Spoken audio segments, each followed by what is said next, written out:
explain it. When I close my eyes, I see a strange reality. Am I dreaming, or on the edge of remembering?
You wake up feeling like you really don't belong.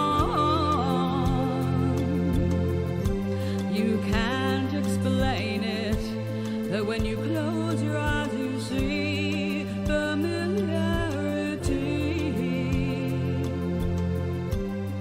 Are you dreaming, or on the edge of remembering?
And that's as close as I'm getting to a keyboard this week. Hello, darlings. Okay, I know that we've gone through the pantomime of the song. Well, I didn't get up and dance, but, you know. I have all this tissue paper to play with today. Actually, it's not tissue paper at all. It's way more than tissue paper. It's rice paper, also known as mulberry paper. Mulberry is probably the more accurate. Either way, if you do a search on mulberry paper or rice paper, you will find stuff akin to this. Now, clearly what I'm trying to do here is make grass-like additions, so well, let's get on with it. I'm trying to mix it up a little bit now.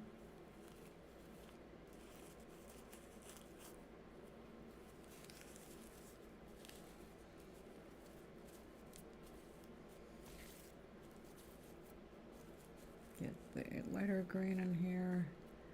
Now let's see, Toblerina is gonna be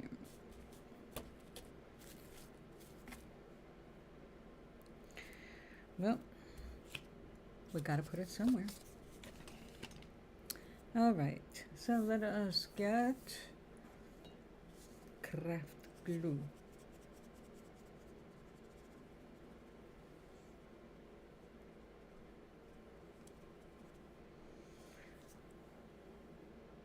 It's getting there. It's a gelée of a glue. Kind of like snot. Matter of fact, that's actually kind of an advantage at times, because when it starts to come out, it can put like one little dot, and instead of squeezing, you just stretch it like a snot, and then tap it down and like glue it down like a snot. I mean, it's like, instead of trying to get rid of it on a tissue, you're putting it down here as glue. So it hasn't gone anywhere yet because I still have the cap on. I'm not a complete idiot. Not a complete one.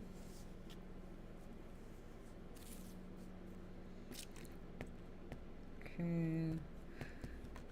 Now I do need to cover up this pink a bit, but I don't want it to be to completely covered.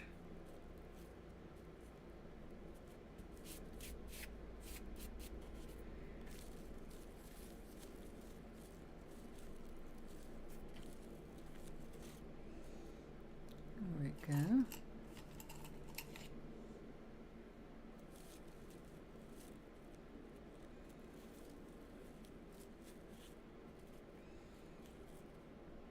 Okay. Goody goody.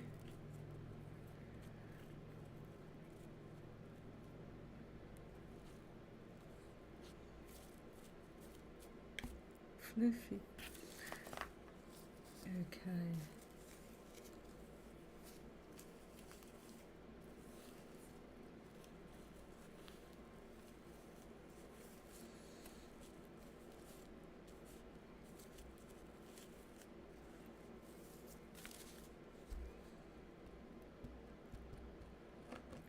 Now, if you're just coming in and you wondered, hey, what's going on here?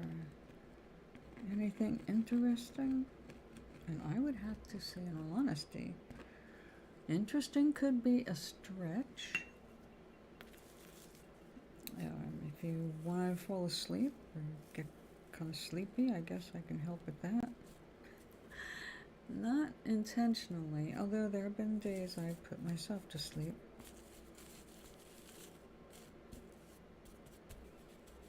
Because it's usually at bedtime. I'm not much of a napper.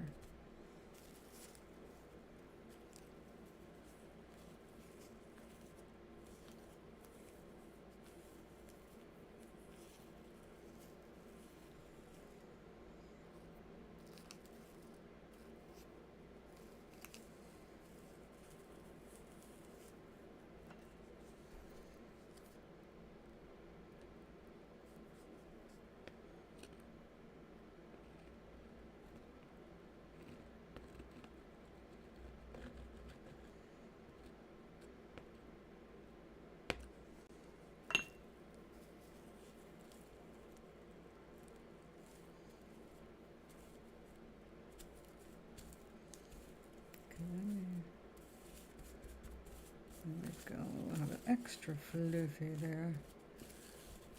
I'm going to have to do additional gluing, but for the moment, the floof is good.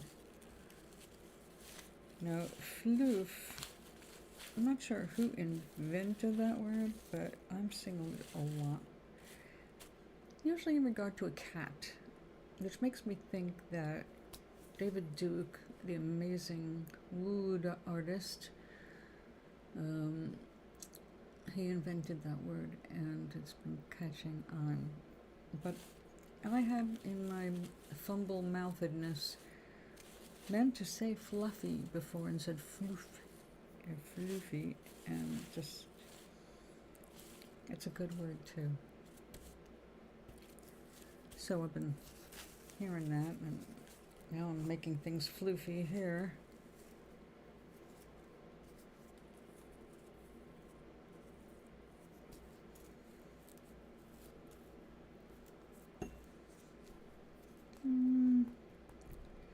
Let's throw a little in, you know, a little diversity here.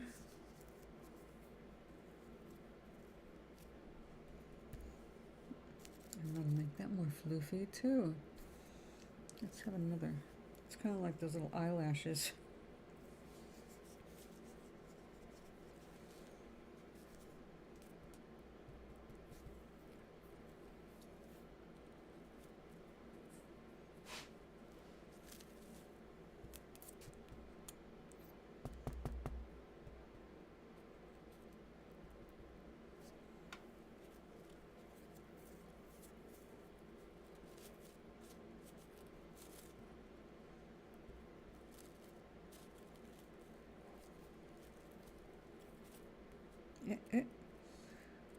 Straighten out.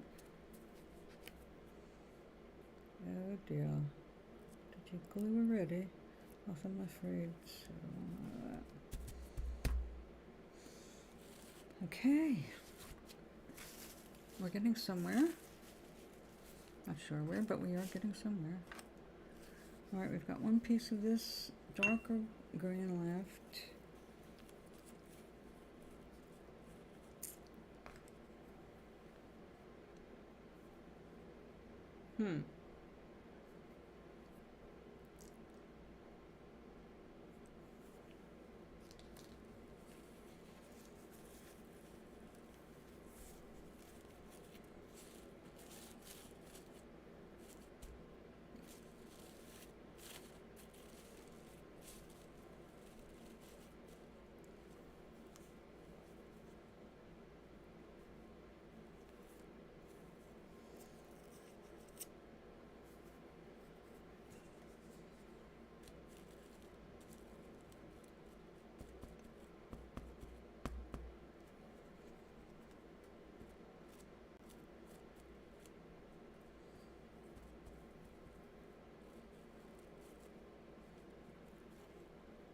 I'm gonna make it extra floofy.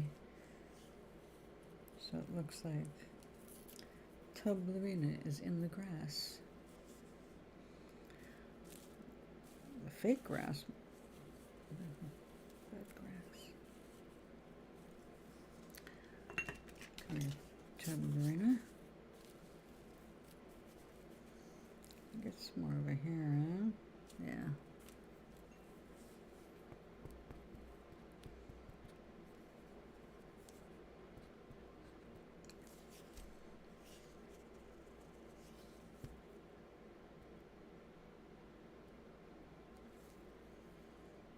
Good.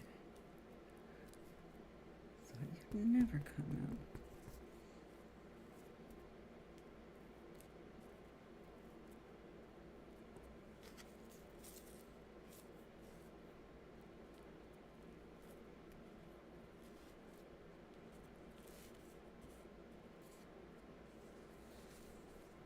Okay. Now I was looking at fashion shows. Now fashion shows, if you don't already know it, are not about the fashions like you're going to wear them. Although some are worn on red carpets, you know, they're extravagant. They are an art form. And I never realized it because I've never given a shit about fashion, if you can't tell. I've never had like a bunch of money to spend on clothing, so my eyes usually don't go gazing at things that are very well beyond, you know, whatever I'm ever going to see in my wardrobe. And I don't have much in the way of Cinderella fantasies, so I don't usually imagine myself wearing these outlandish outfits, but lately I haven't been happy with my clothes and my old, as long as it, you know, it's clothes and it keeps you warm or cool, you know, it doesn't fall off when you're walking, that's a good thing. I just really haven't had enough energy to focus on that.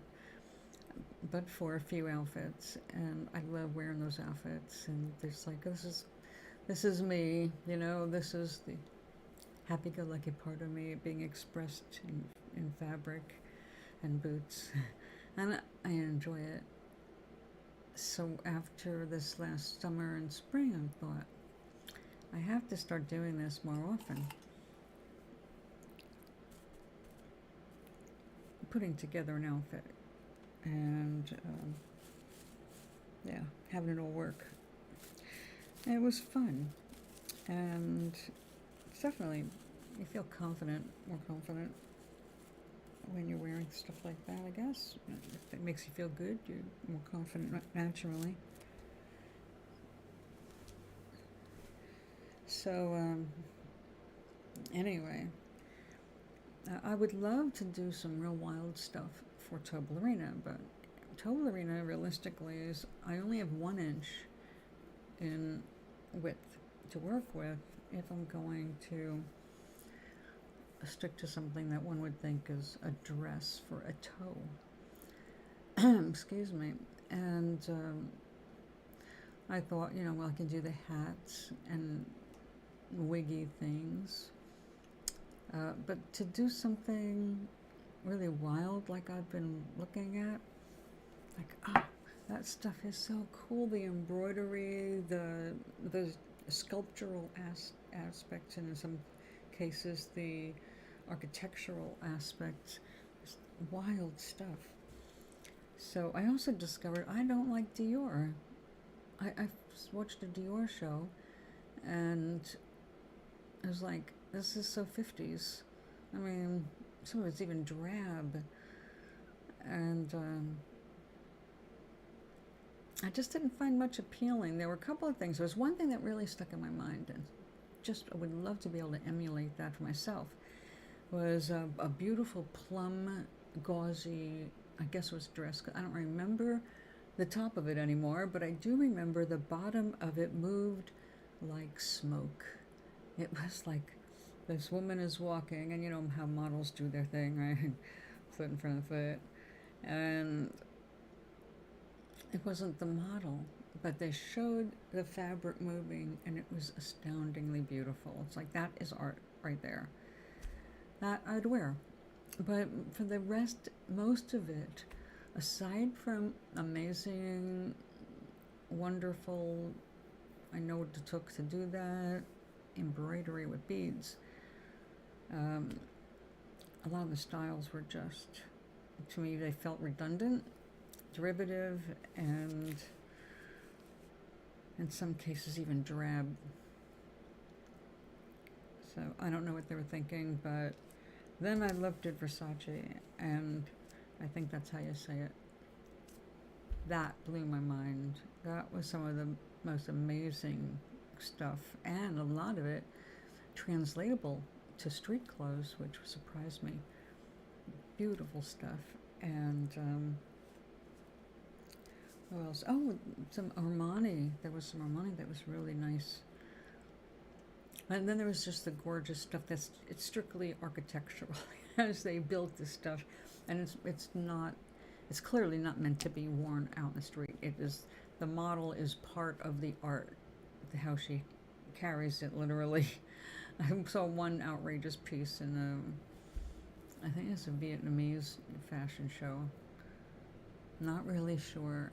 It was pretty astounding. Definitely, you would take a look at that and you never would think that, oh, no one's going to wear this. Anywhere they have to sit down, obviously. This is a boat that's supposed to look like a garden or something, and the model was also a tree with elongated fingers. It was like, and all the sculpture around her that she had to navigate and move. It was like, wow, heavy, and you're doing that in high heels. I don't know, I think I'd like to slap the designer for this one, but it is absolutely unique, and no argument there.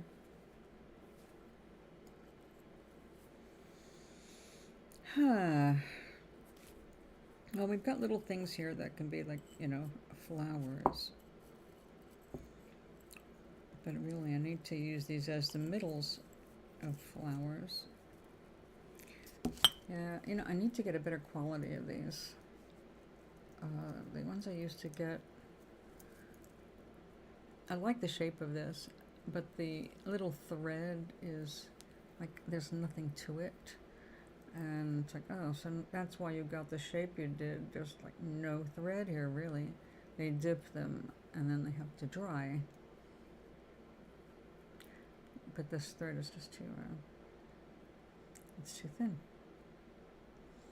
And the problem with that for me is it doesn't give it enough, this doesn't give it enough rigidity without me painting it with something.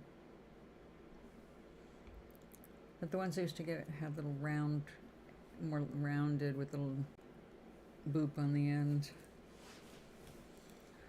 All right, well, let's see. Yeah, maybe we can just...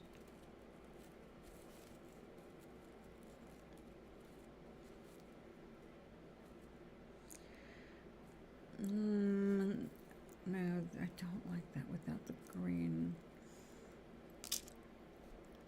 A floral wire?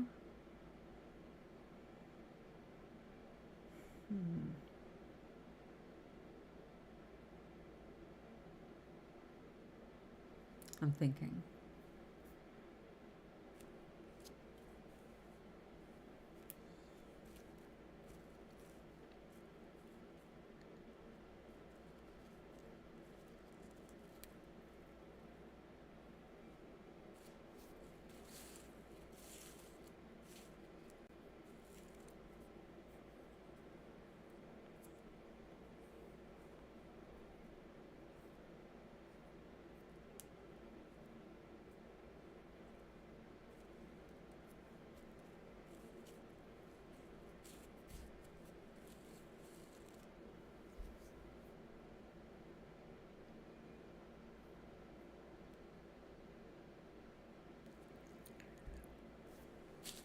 No, I think anything that small is going to get lost.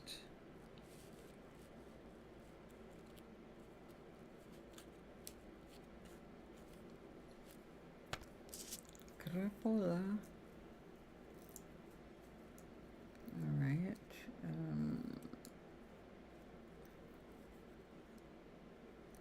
I'm looking at my fake flower collection,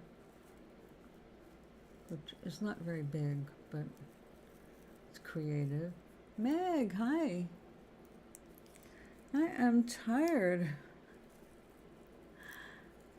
I was so restless that my Fitbit said I only got 3.5 hours of sleep. It was a rough night. But, we have those nights, you know. How are you?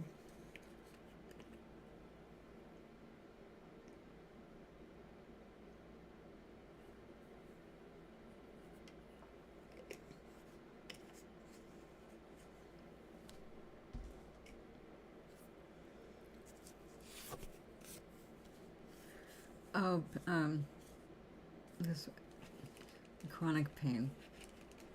My lower back is like way out, and it's been frustrating. So you can't get comfortable for more than a little bit, and then you're twisting and stretching again.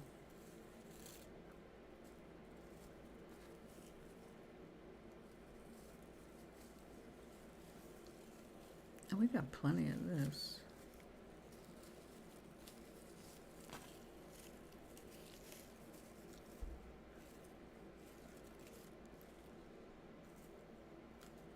Did you email me your address? Your snail mail?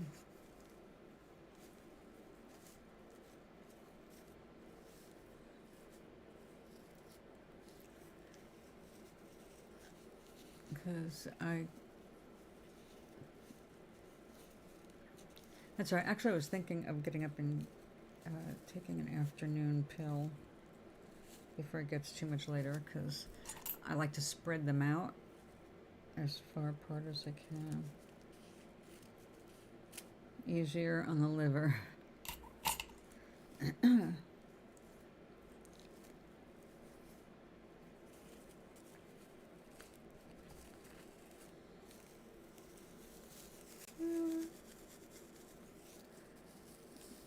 That's okay because I can't get to the post office right now anyway, but I want to be able to wrap this item and get it in a box, get it addressed, and like get ready to go.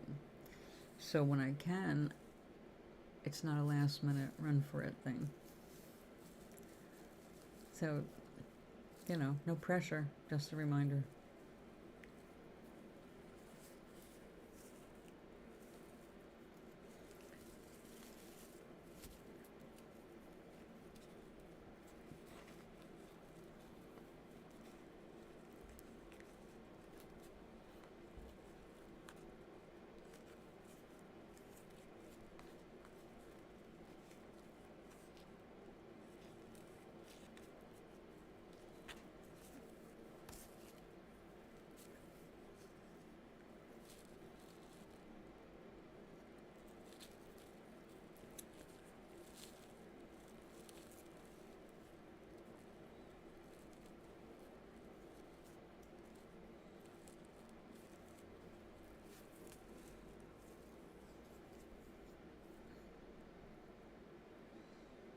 I'll have to cut the grass. This is the suburbs. Yo, Charlie. It is indeed. It is Thursday.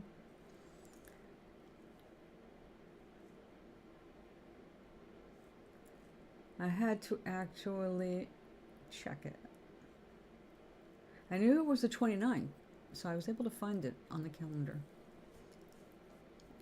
Because today we've got a birthday in my family. Actually, we have 2 birthdays in my family.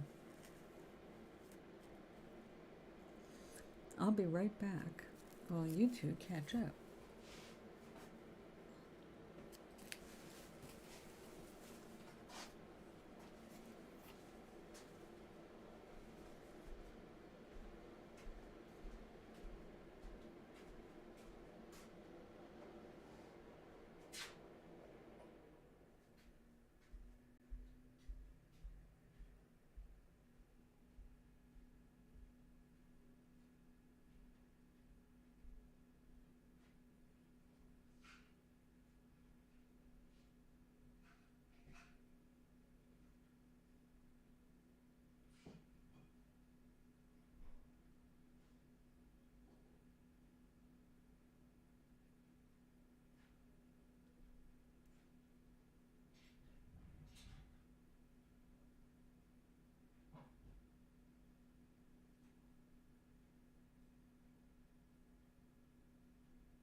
Yep, I'm back.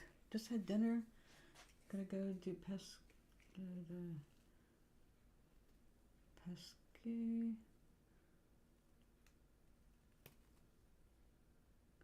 Something related to chicanery.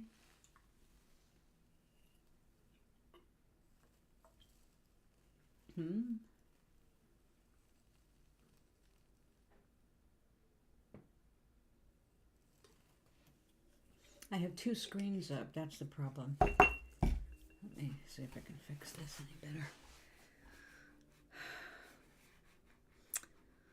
How do we make this smaller?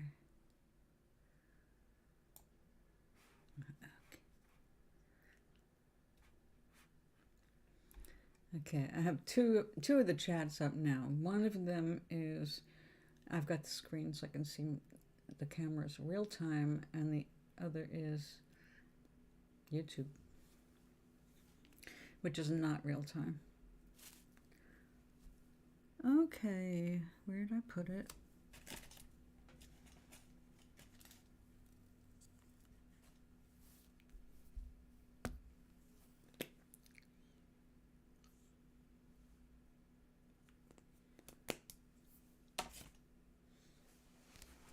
So, I was looking at fashions and I was trying to come up with things for Toblerone. The problem with Toblerone, like I said, it's only this big.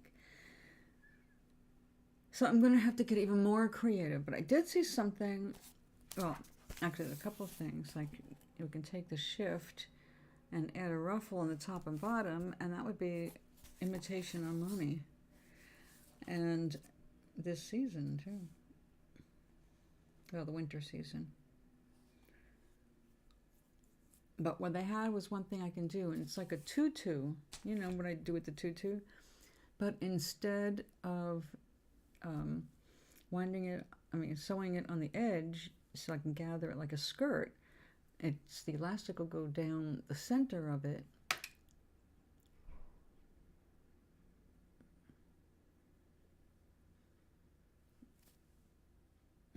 I hope that wasn't anything like cup cracking, something getting ready to explode.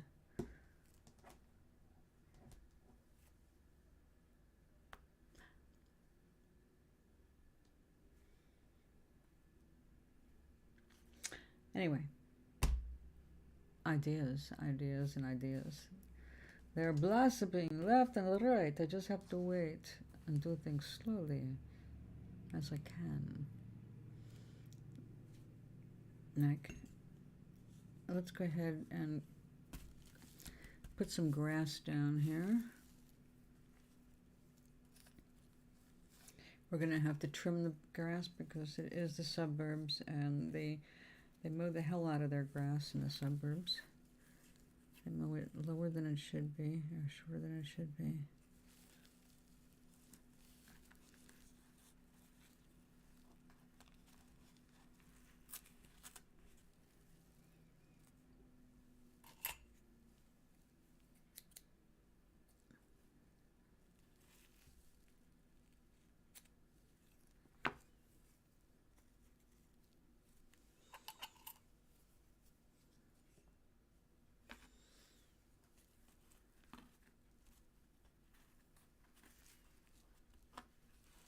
Not too bad.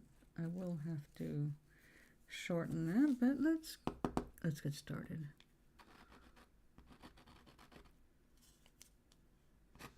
You'll know how I love grass.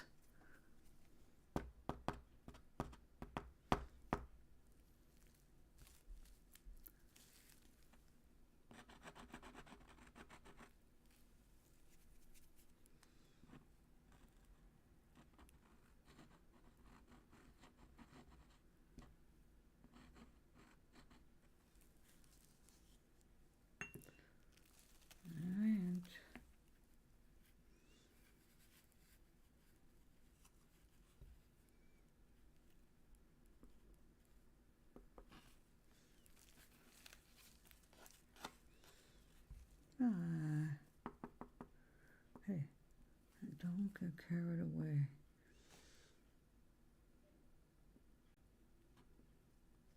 We do not like unruly lawns. Oh no, we'll get out there with scissors if we have to.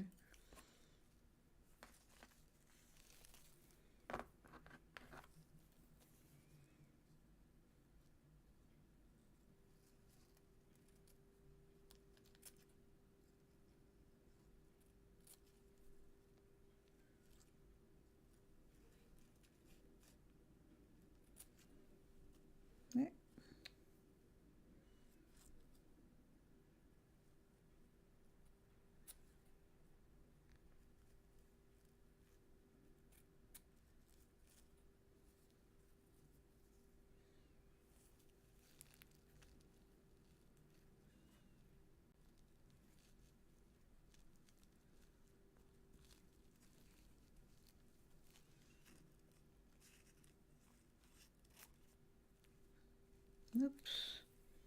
Get over there. Need two.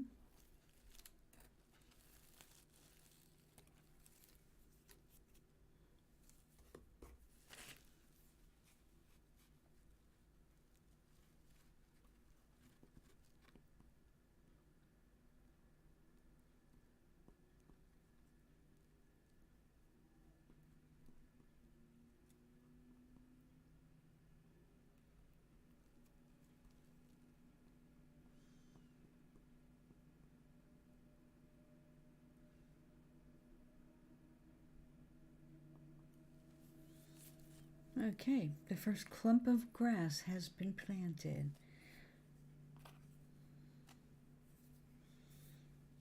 We'll just continue.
Yeah.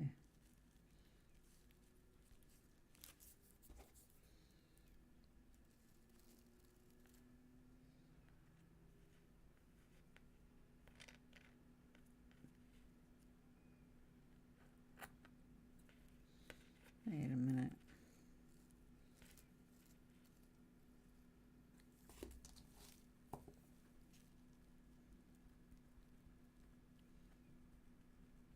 There we go.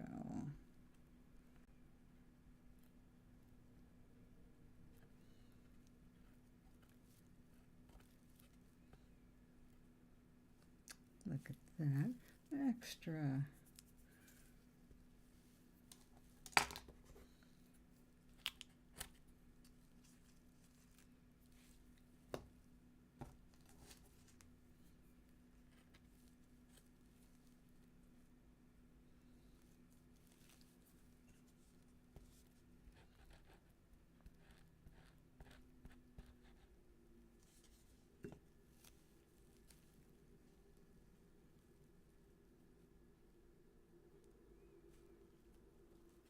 I'm gonna have to do more than I thought.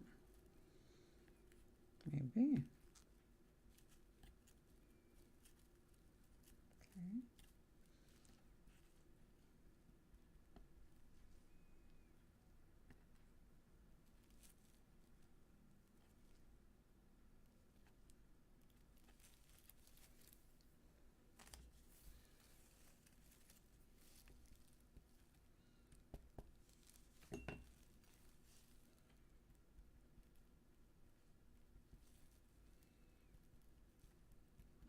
Okay. Get this here.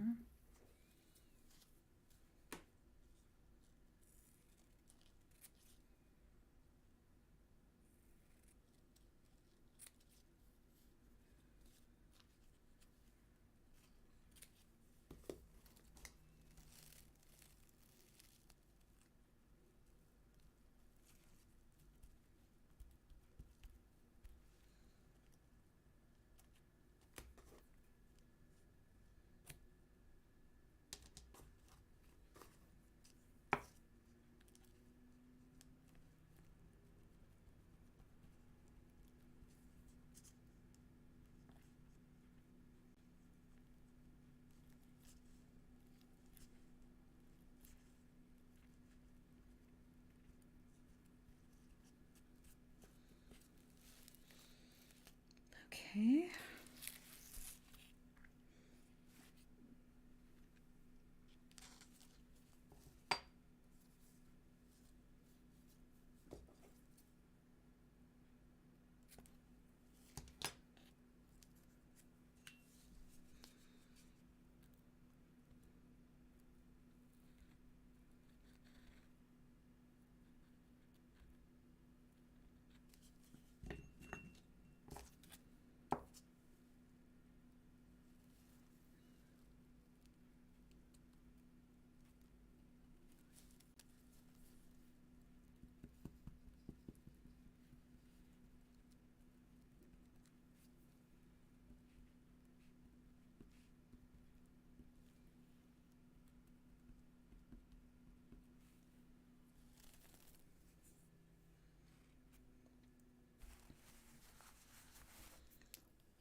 I do declare. I do arise. What, you just get out of bed?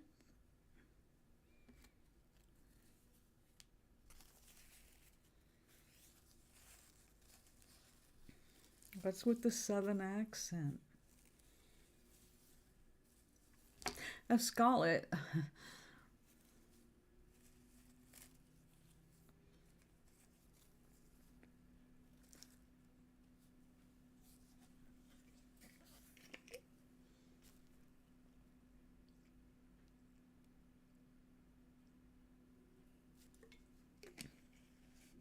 No.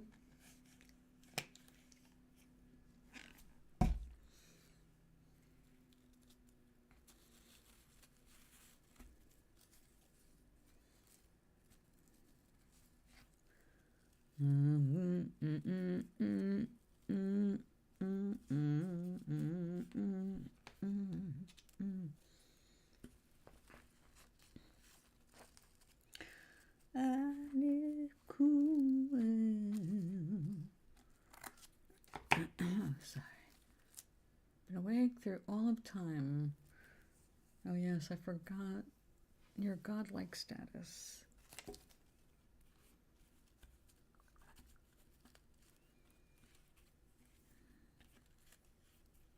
Awake, not necessarily aware.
Some of your limited methods.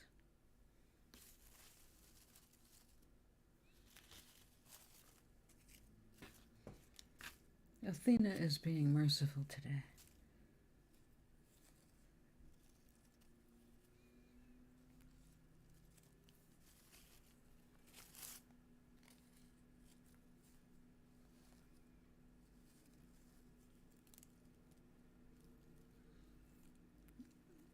Oh, there we go.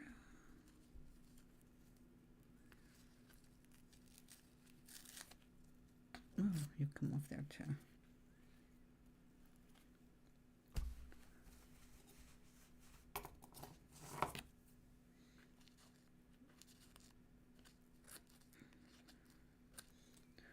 Now this particular part is so much faster and easier with just plain old tissue paper, but I like the look of the threaded mulberry papers. Way better.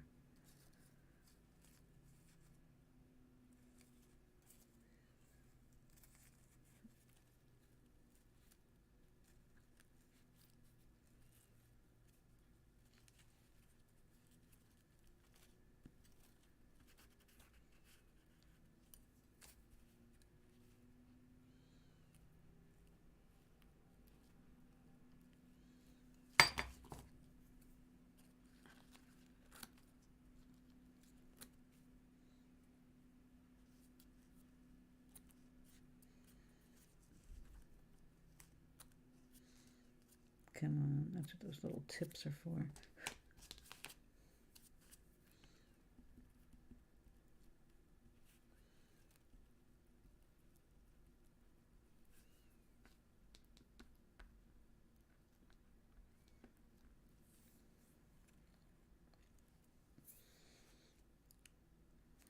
Three down. What are we doing? I am bringing grass to suburbia, but since it's suburbia, the grass will have to be mowed. But first I have to get it down there. First growed, then mowed.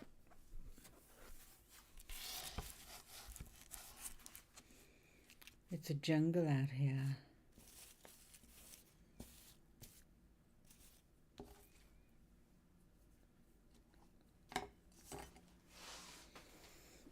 Oh, let's see. And next week, when I think what's today? Thursday. I think a week from today, or maybe yesterday, I'll be getting my loom. It's also coming with some beads. Not that I wanted anything of beads. I could not find anything like what I wanted without beads. They were just doing these kit things, which is why it cost a few dollars more than I was expecting. But it was still like only 21 bucks. It was cheap. But I've got a lot of beads. A lot of beads. Not open your own store kind of quantities, but for a single person who is not making jewelry, I have a lot of beads. So clearly I do like them. There's some I'm really fond of and hope to make into necklaces and stuff soon, eventually. Right now, though, it's just not high on the list. Actually, next up from here, Rich has reminded me that I haven't finished this song. I finished writing it. I haven't finished singing it for the recording. And it's winter. It should have been done already because it's about missing New York in winter. You know, it's winter and missing New York City.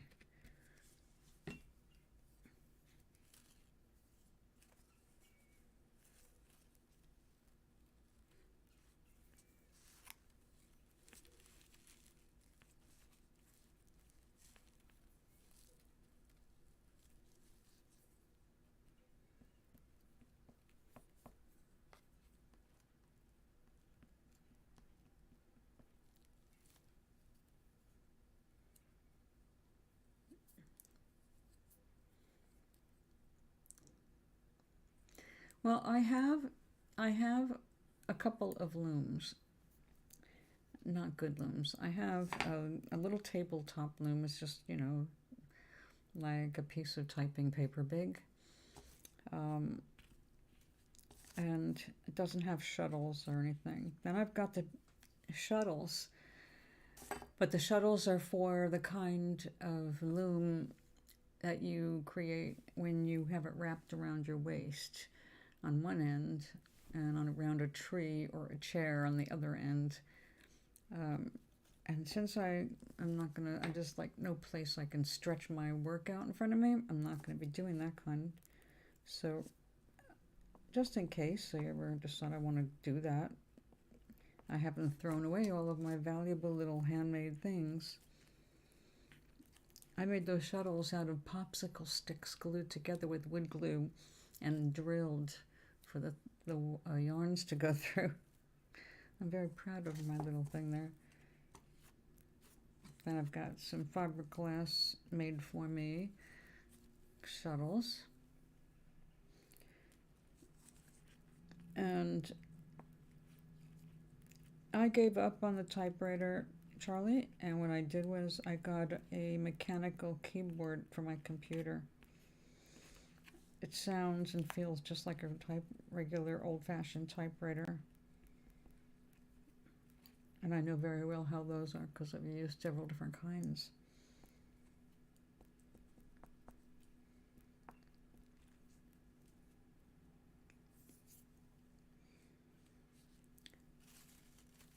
So the reason I don't want a typewriter anymore is the waste. The waste, and it tends up wasting time. Because, yeah, it just is. You find yourself missing the, what do you call it?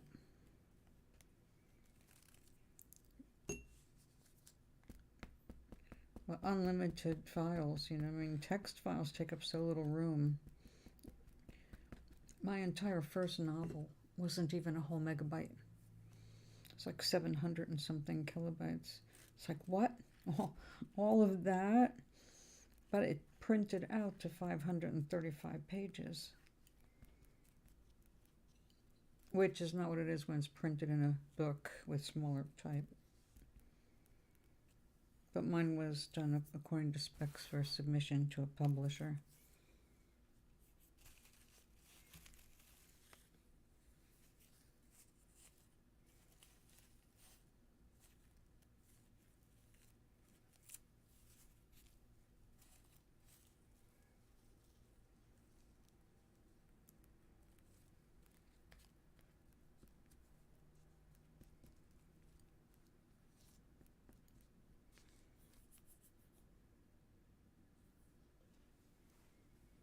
I want the government to get off my lawn. What are you talking about? Off your lawn?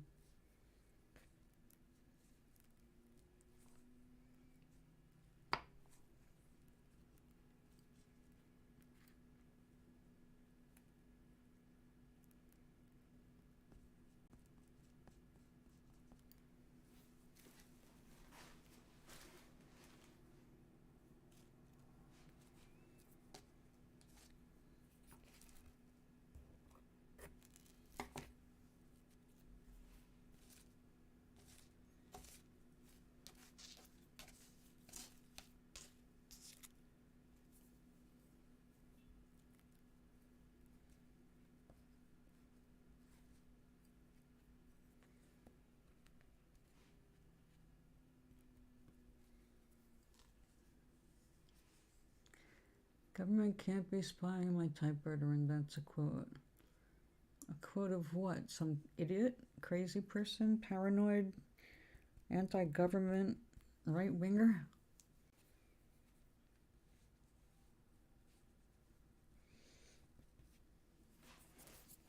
Or a leftist extremist?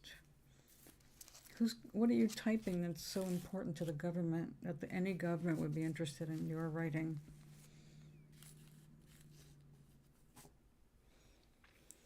People overestimate their worth to the government.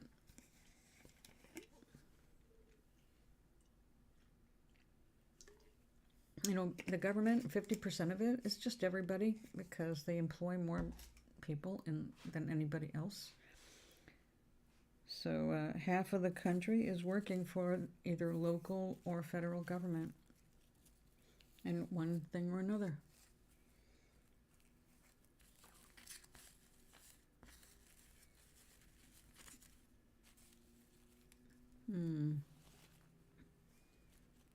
Oh, that looks good.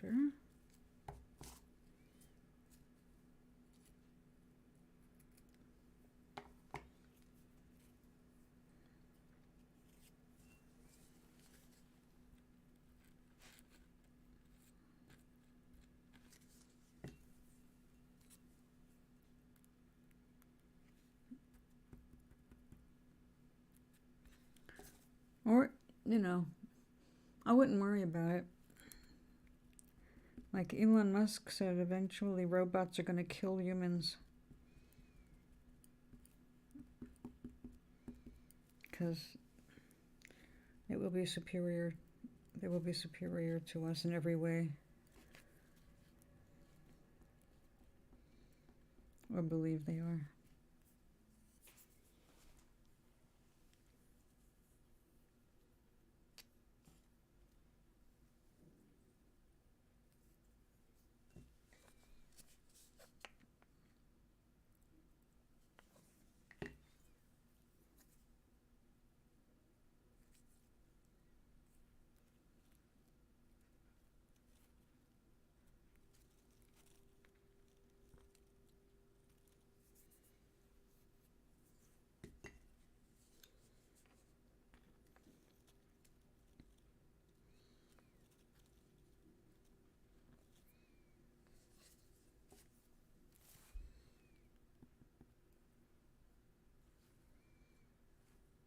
I don't know. It's an interesting thing to ponder. I'm a fan of science fiction.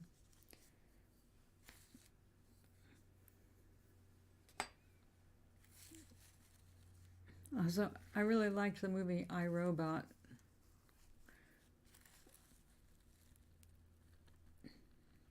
Well, if you look at what we're doing versus what they do, what we do is we don't make sense. We are the worm that eats its own tail. We know what we're doing. We're killing ourselves, and yet we keep doing it. This is a peculiar thing about humans. We're fully aware that we're eating poisons. We're fully aware that we're destroying the earth. We're fully aware of that. But no one wants to change their lives to make it not happen. Because of that, something as logical as a robot could easily reason that all we're doing is consuming and destroying. And if that's all we're going to be doing, really, is it worth having us around? They don't need us.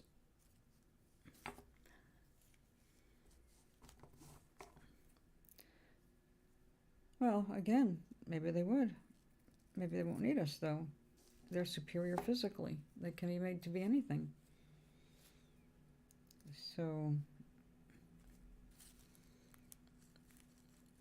basically, as we become redundant, they can do everything better than us. If they can do it better, faster, cheaper, they can do it without harming the environment, then, you know. And boy, it got very Matrix-like there last week. I saw some tweet in response to Musk saying that, oh, the humans are dying out and we need to grow babies, kind of a thing. It's like, they said, well, right now we could grow as many as 30,000 embryos at a time, and immediately pictures of Matrix, you know.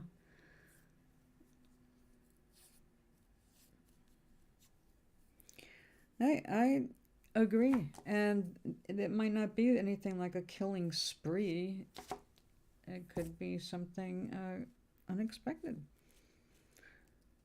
There's lots of different scenarios that have been played out in science fiction, you know, for good and bad. Like, I Sing the Body Electric. Ray Bradbury made good cases, pro and con.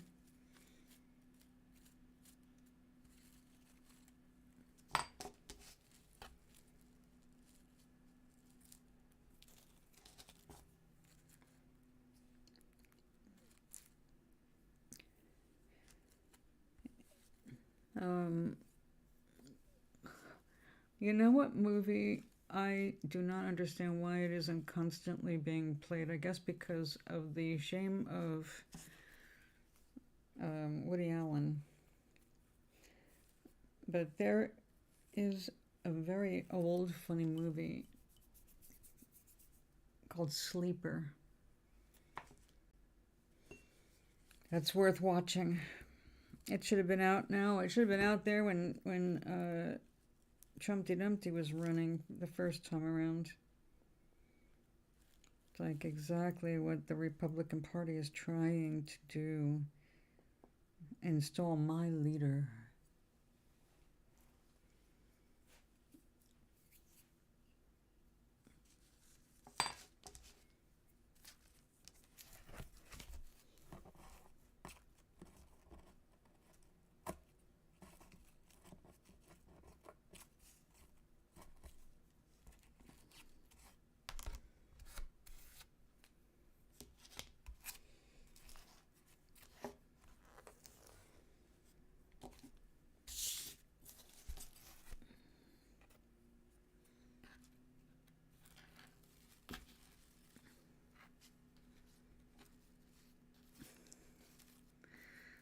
Mow the lawn.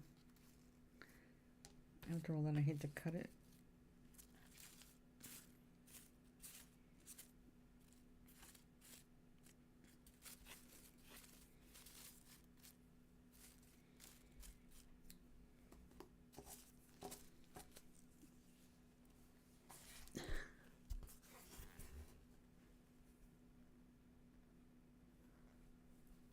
Can we have a nice discussion on this or what? Because I'm tired of people saying stuff like that. Like what? That robots are predicted to be the end of humanity? I'm not the first person to say it. And if you look it up, you will see a lot of scientists, like the late Stephen Hawking, said it. It's not something that's just going around the darkest holes of the internet, you know. There is actually science. In fact, if you look at the, there are symposiums on the subject, and there are multiple people working on AI right now, and all but one have agreed to have a common, basically, don't kill kind of a built-in mechanism, and all but one. Okay, doesn't that tell you something right there? So like what they've been saying for years is we need that shit regulated, because people will be paying for these mechanized guards and even assassins. So they don't want them to be uncontrollable. And so there is a lot of talk about it.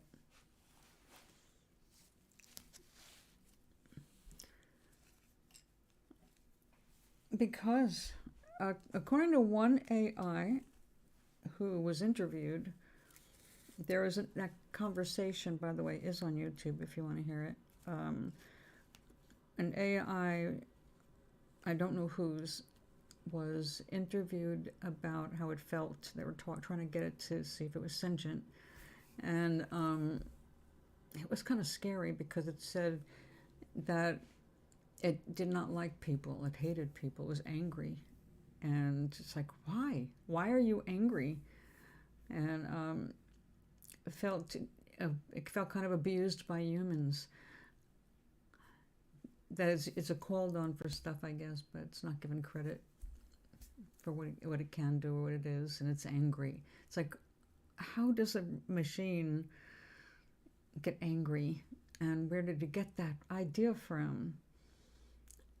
And yeah, that particular one was okay with killing. It's like, huh? Unplug it now, or we're going to be looking for someone to come back from on a time machine. Oh, it might be.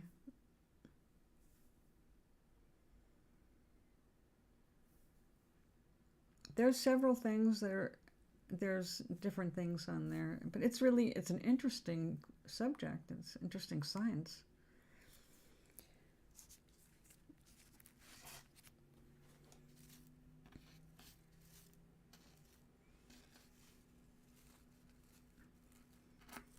Obviously, there's all different levels, but they are then have been working on making them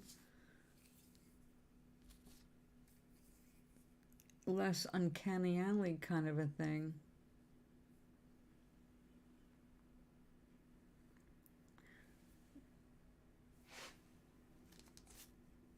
Yeah, I can agree with that up to a point. I do not know enough about it to declare either. It's an interesting thing. It's like, okay, well, if this is all it does, then it will never be capable of doing certain kinds of things, even if it got it in its strange mind or data bank. Some stuff is kind of just, what? Why?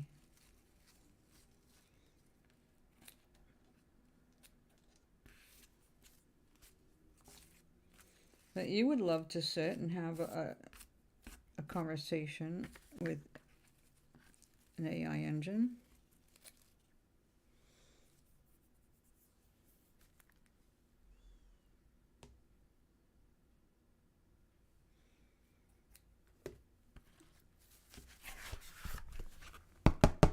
Well, I haven't heard more on that particular one recently, so at least whatever it's doing, it's not made the news. I subscribe to several newsletters that are, don't ask the name, I can't remember shit like that, but I just wait for them to come in. Newsletters in the sciences. Not ones that cost money. Basically,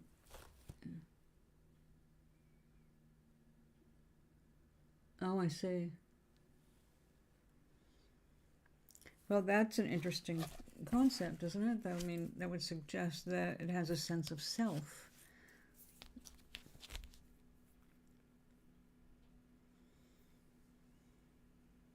No, this was not the same thing then.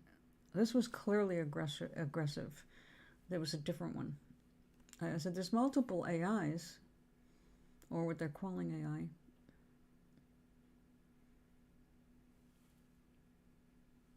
And what would make it have to? Feeling threatened by the humans, perhaps. Humans are easily frightened of things it doesn't understand, including machines that seem to think.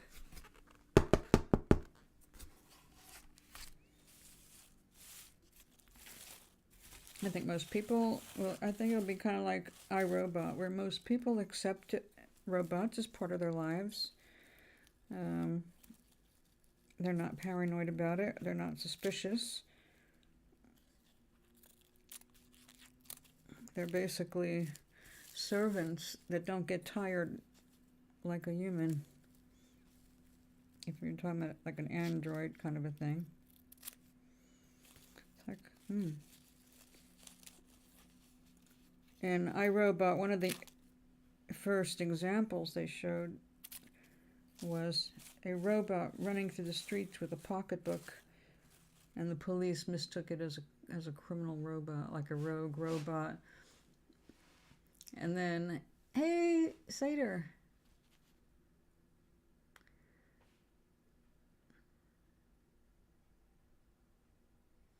Well, if it's, like I said, if it thinks it's threatened, then who knows what. And there are crazy people on this planet that God knows they are easily threatened. Anything different from them is terrifying, and their first instinct is to lash out and kill it.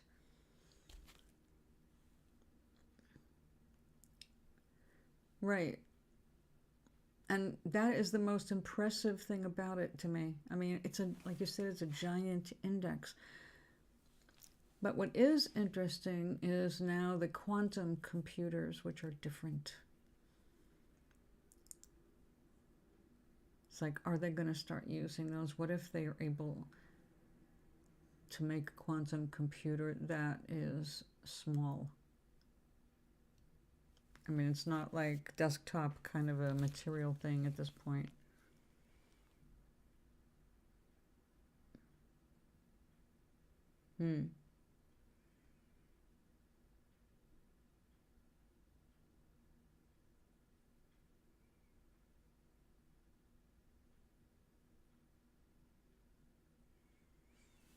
Yeah, well, I don't think anybody relishes that scenario either. In fact, that kind of a scenario is enough to make a lot of people violent unnecessarily, and destroy things to ensure that they are not going to experience that kind of a scenario. First strike.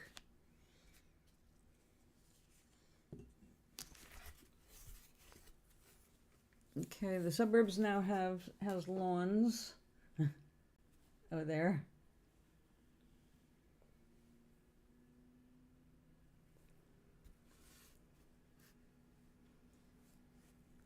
Hi.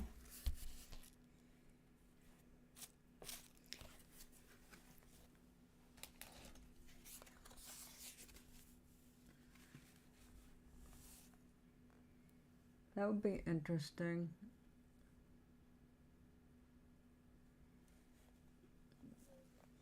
That'd be if they have any interest in preserving us. They may have no interest in preserving us.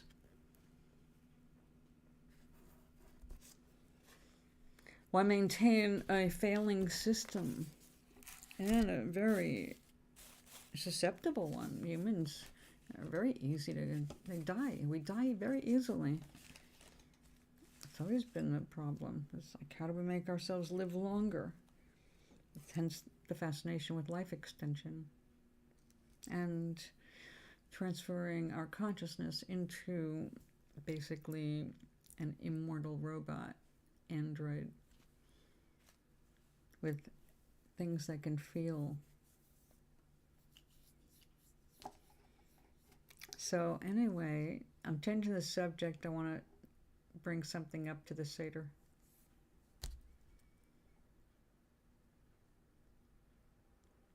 You don't know that. There are too many unknowns. That would be the logical thing you would think, but that's, you know.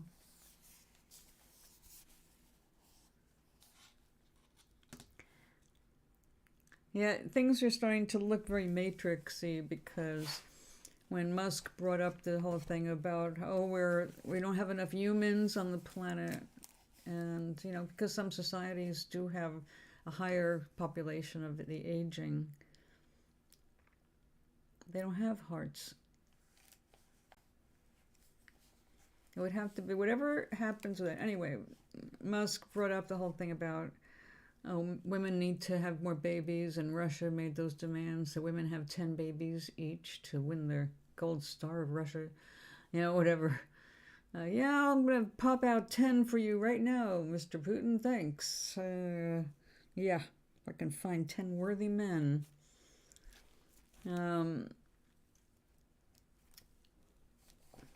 I forgot the point. Oh yeah, the babies. They said they have a way to bring up 30,000 embryos at once and raise 30,000 little humans. And it looked like the Matrix set up, you know, while they're being used as copper tops. So like, oy gewalt. So yeah, there's a lot of crazy stupid out there. Anyway, like they want to create 30,000 people, right? But what they're really saying is they want to raise 30,000 white people, and that way they've got their block, their voting block. They're just like they did with the villages in Florida. They have 30,000 little white people.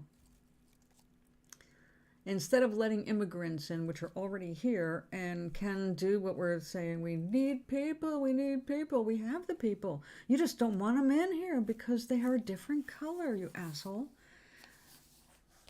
So we have lots of people to take the jobs, lots of people to help with all of these industries. We just have to let them in and stop being assholes. I know, I saw that. It is very impressive. Hi, Sally.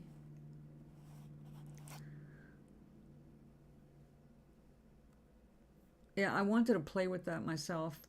But I just don't have enough time to do everything I want to do. Like, I've been watching these fashion shows while I eat. And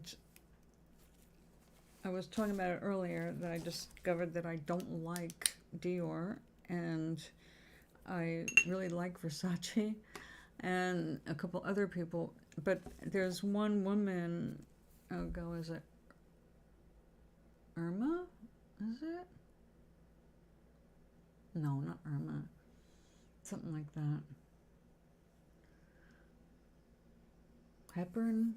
I can't remember her name. I don't know why her name won't stick with me, but her stuff is magnificent art. It's just the most beautiful art that this woman is able to construct these.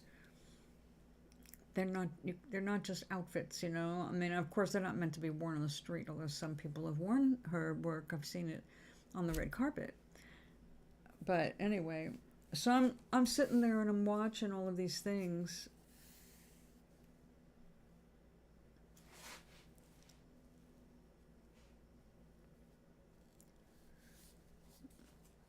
Basically, Charlie, yes. So anyway, I'm fascinated by these art forms done with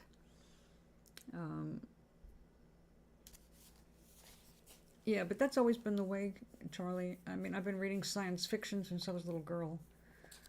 That was my escape hatch. Science fiction and fantasy. Whatever I can get my hands on. So I'm sitting there watching these things and I'm taking notes for Toblerina, which is really a level of insanity I didn't think I was going to be really going toward, but now it was so fun to watch these shows and think about it as, well, the outfit doesn't have to be practical.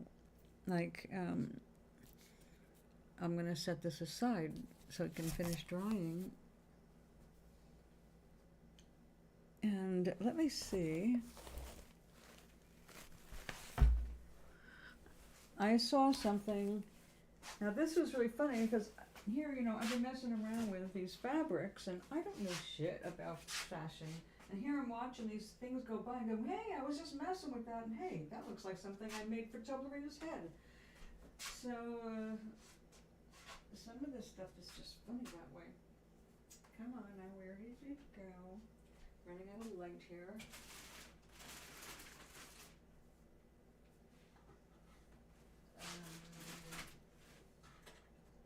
Let's load it.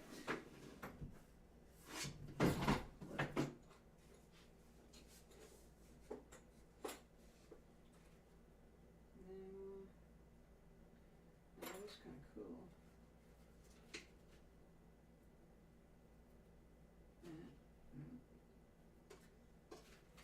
Oh, no, I'll try that.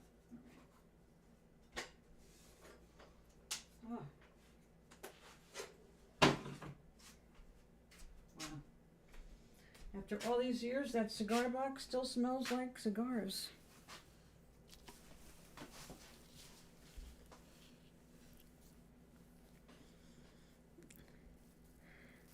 This was a mask for my whole foot.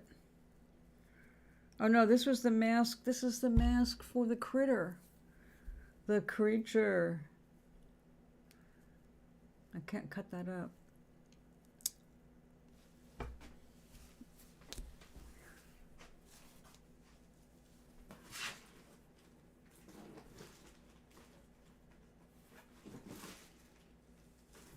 All right. Where did I put it now?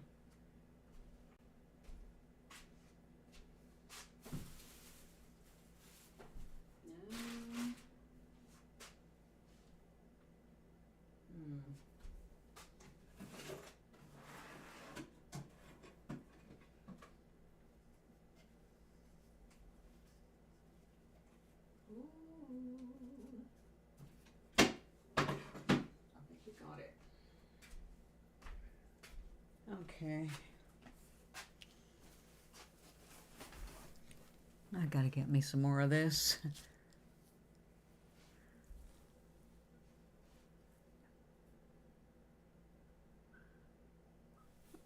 Yeah, I don't need a friendly reminder. I do use my brain.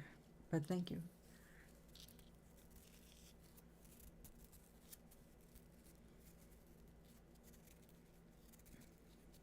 Another science fiction movie I highly recommend is Logan's Run.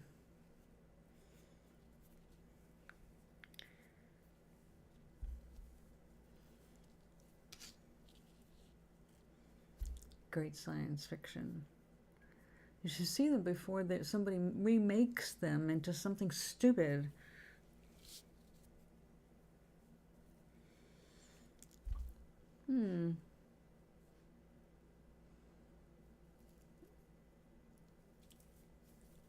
Okay.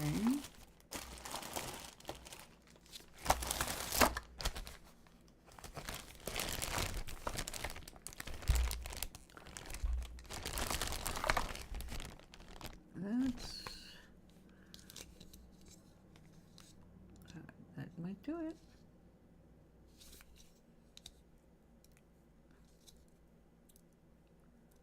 Yeah, let's give it a try. The old junior college try.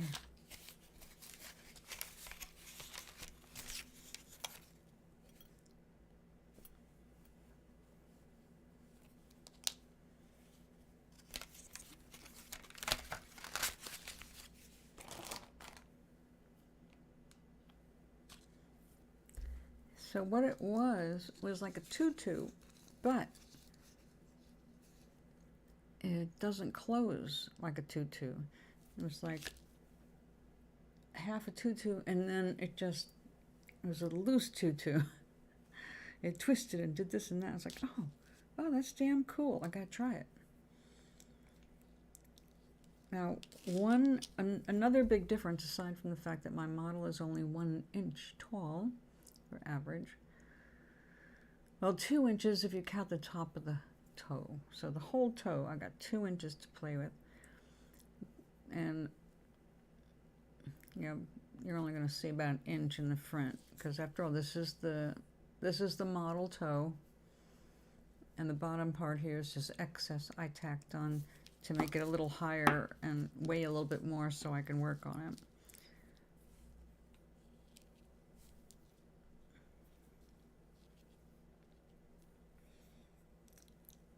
The problem is the other toes.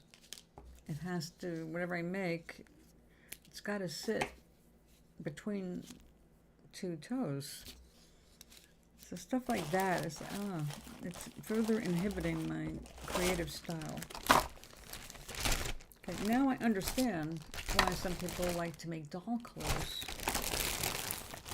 Because you can get really expensive fabrics because you only need a little bit, and you can get very creative on something that big. I mean, you know, at least a 12-inch doll, you have a little bit more room. This is like trying to build a house inside a walnut. But I'm determined to get more detailed stuff. I don't want all of the costumes to be little wraparound dresses with jewelry. Oops. The bead loom is going to give me an opportunity to try something new.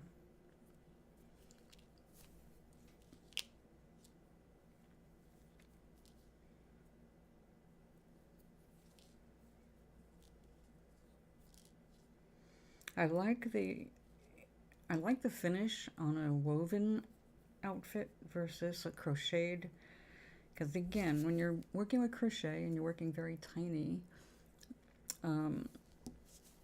it's got to be like tatting. It's got to be a super fine thread that you're crocheting with a super fine needle.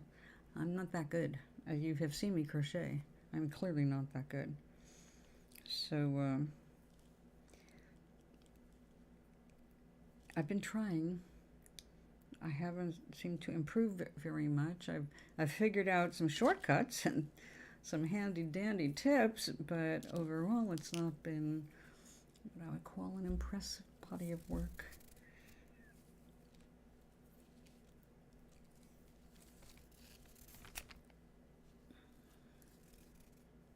I guess about the same either end. So.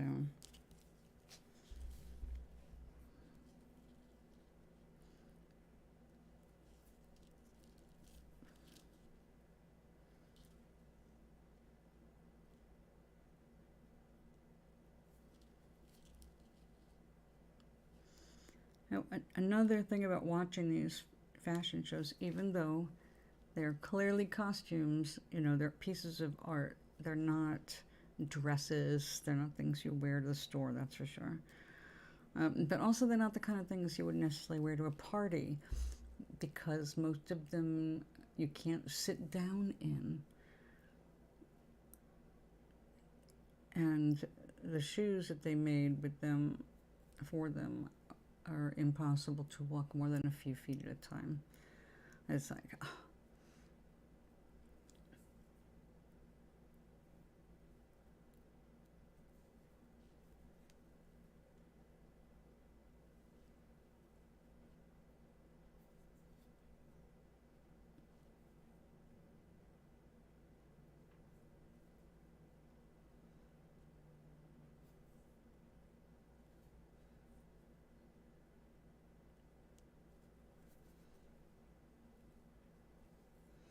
Can you see what I'm doing? Am I doing this outside of the camera again?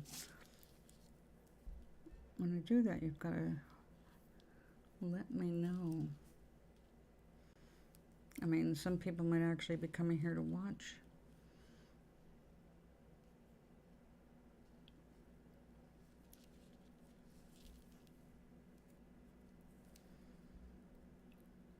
So the cards came up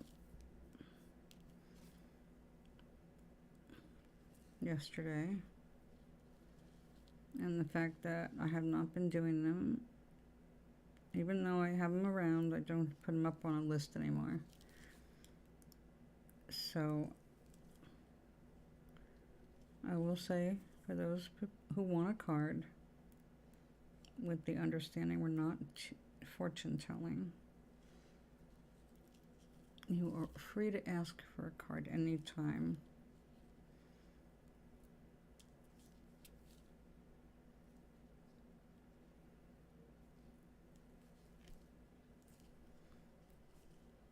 And I have one deck out and 6 digital decks, which, by the way, are awesome, and I use them all the time.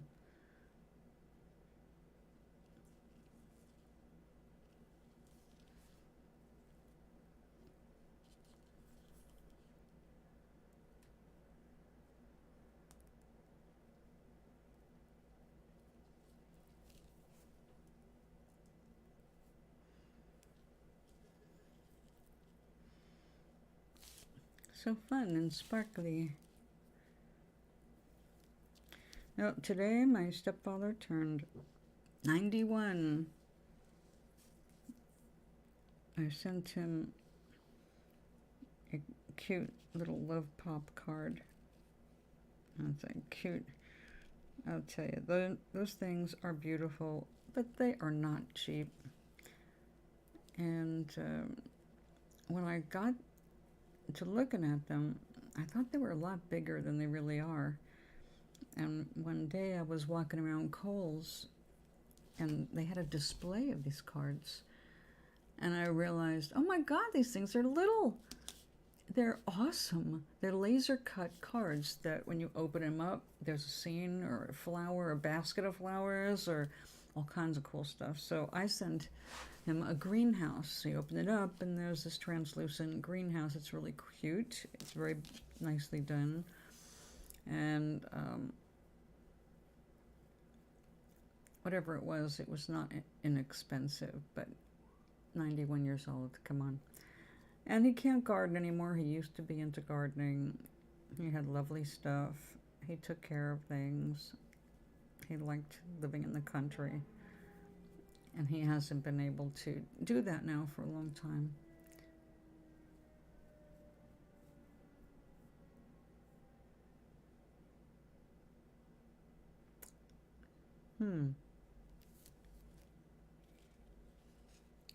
At the sound of our heat coming on?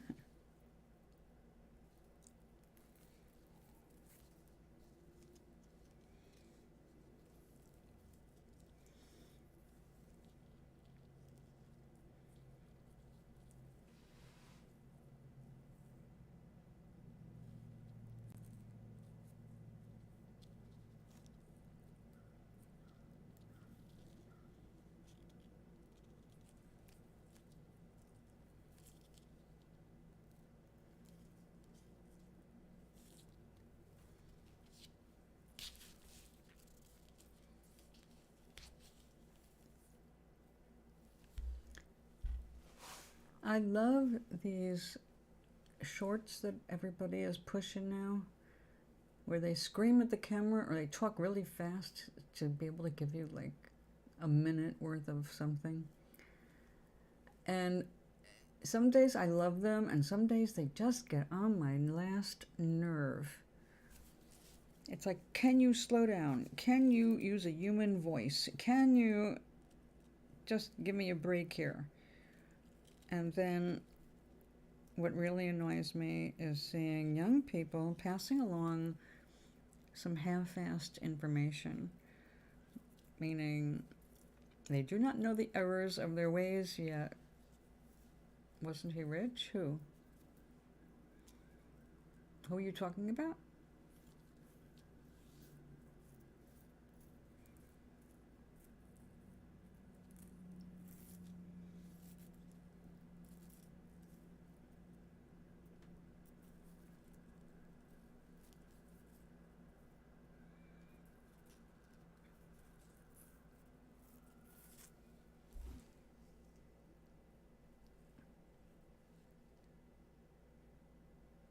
No. No. No. My real father was rich for a little while. He met his goal, almost, being a millionaire by the time he was 30, made it at 31. Which back then was a big deal.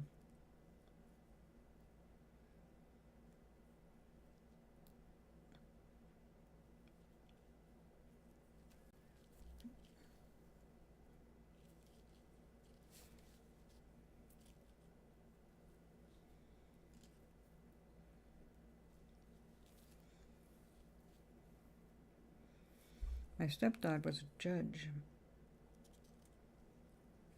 They were comfortable until he retired. And then when he retired, they and many others were ripped off of their pensions in New York. And so what could have been a very nice retirement that he worked all his life for, they ended up retiring on Social Security.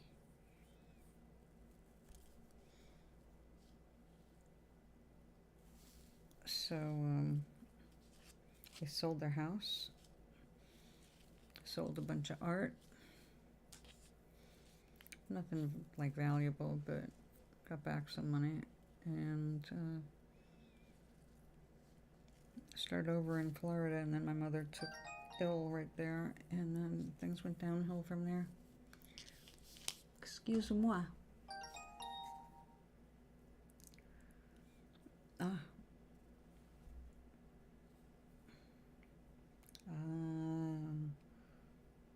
Okay.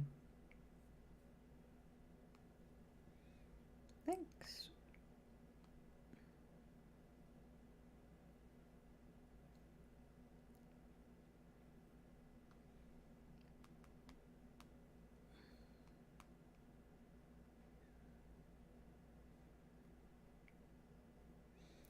I'm saying goodnight to Mr. Rich. So you're not going to say... No, I will not.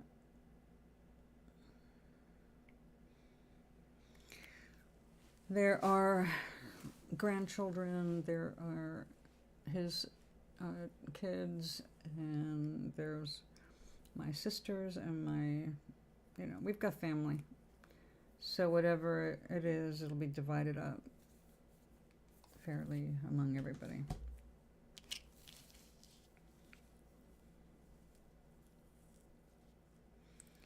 But there won't be much because he's living on it right now. So I'm praying for him to live as long as he feels like being here, and as long as he's here, he's using up the money that will be inherited by others later. So the longer he lives, the less there'll be.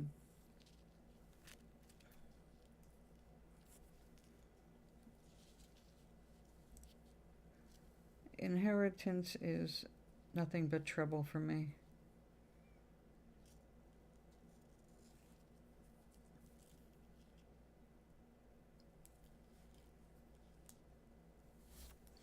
I'm sure there will be a little something. There's some art that I'm going to inherit. But it's not valuable art. It's more sentimental, you know, remembering it in their homes kind of thing, and I want it. And also there's 7 of us who might want the same thing kind of a thing. So he did that pretty cool too. He had us all, he mailed out a bunch of copies of pictures of all the art with numbers. And you had to tell him which numbers you wanted in which order of how much you want it, you know. So in case everybody wants the same picture, it has to be his discretion who gets it kind of thing. With the exception being if one of the kids bought it for them, then they will be the one to get it back after passing. So, yeah, very fair. Yeah.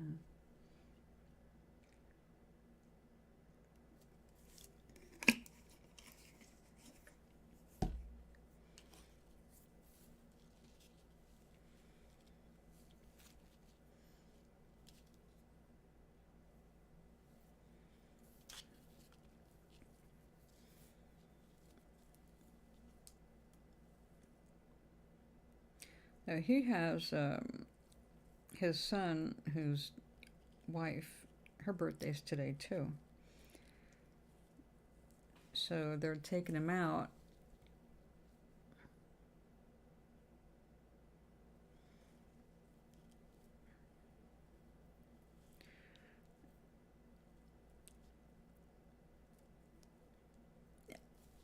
There are 2 favorites, one on each side of the family.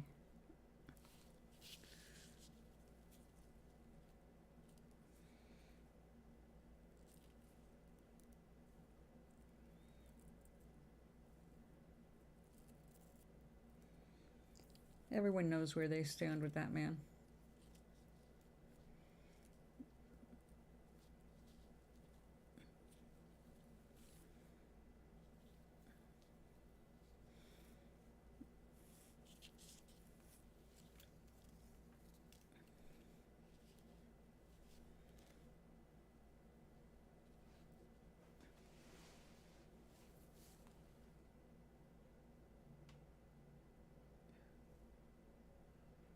A favorite house?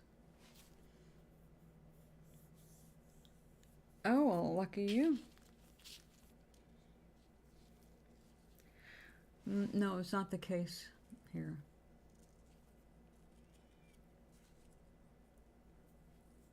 He is living in an assisted living facility, so that when he gets to the point where he needs help, there's help there. Right now he's doing pretty good for 91. He just needs his walking stick.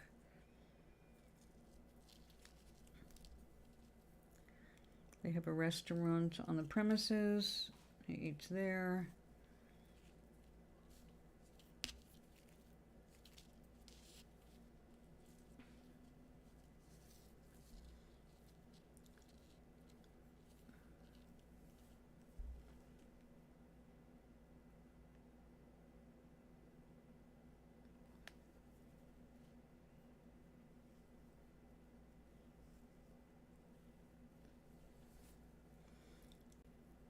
Who's she? Your mother?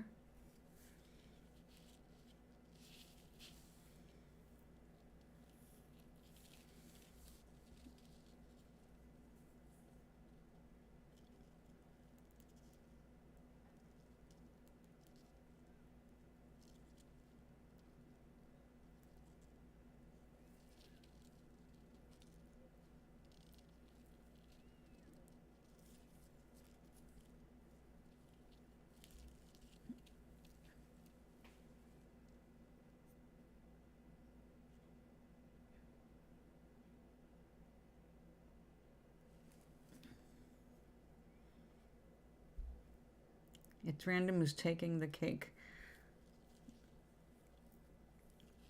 Your grandmother is saying it's random who she gives her houses to? If she has 13 pieces of property, she's smarter than that. Her family will tear itself apart like a bunch of vultures going after a mouse.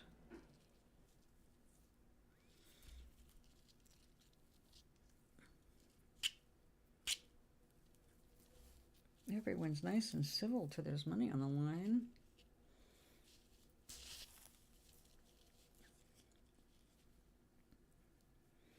Then someone's got to get dramatic. It's best to have all that stuff settled in a will.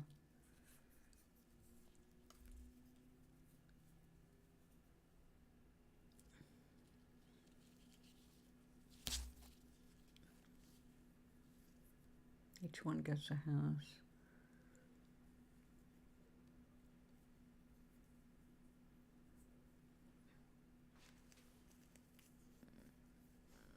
No, Sally is right about that, because just because I don't react doesn't mean I don't find it, some of your little riffing, annoying.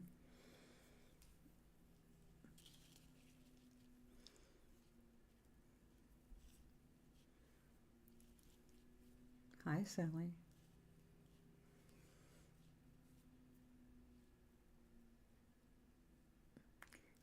Well, I'm sure she'll have it figured out in time. 13 properties means whatever you guys call a lawyer is involved.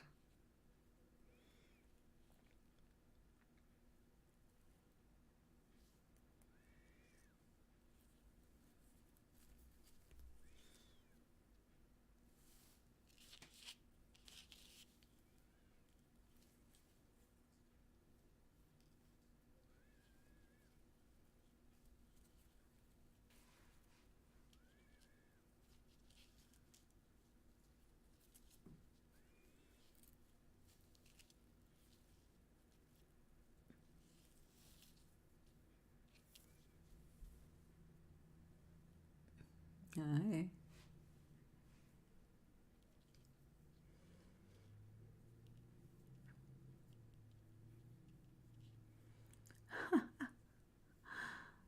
Good luck, Carlos. I mean, Charlie. So, I'm reading. May God intervene.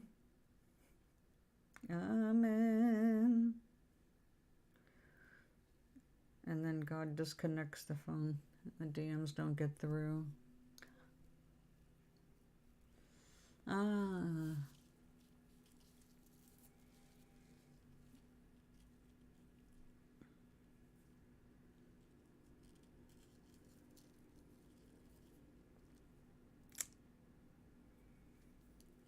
Devil, God, same thing.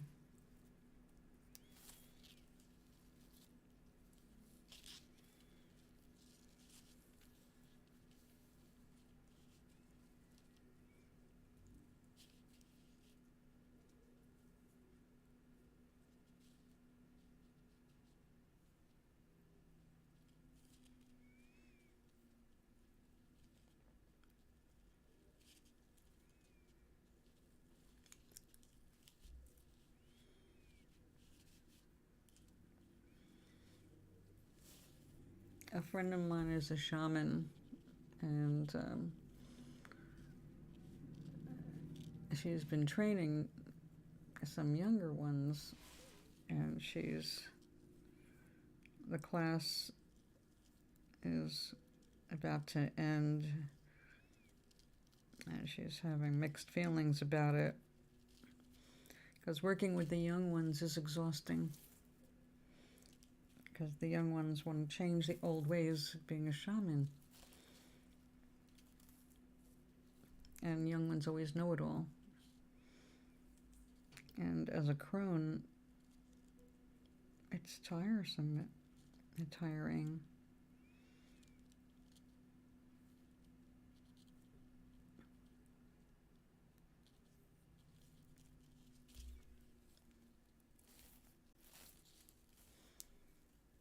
Told her basically that's why I took a year off.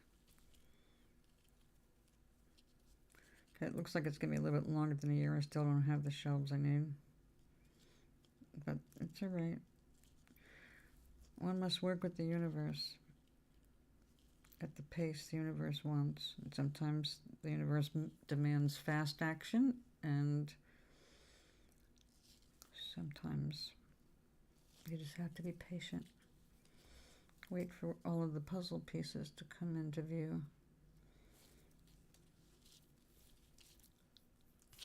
Oh, that's so pretty and sparkly.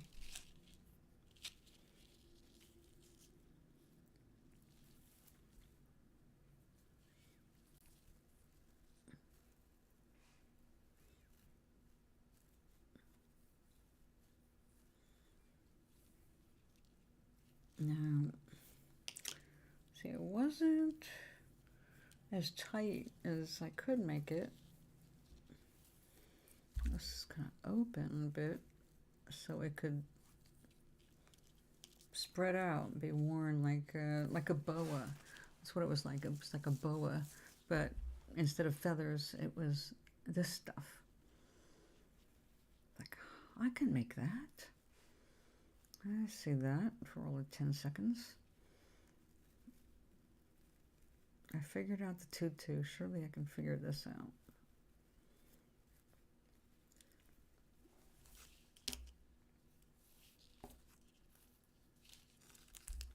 Now, because I've been looking at fashion shows, the shorts, you know, the algorithms here were handing me some shorts on people making amazing things out of, you know, Goodwill finds, things like that.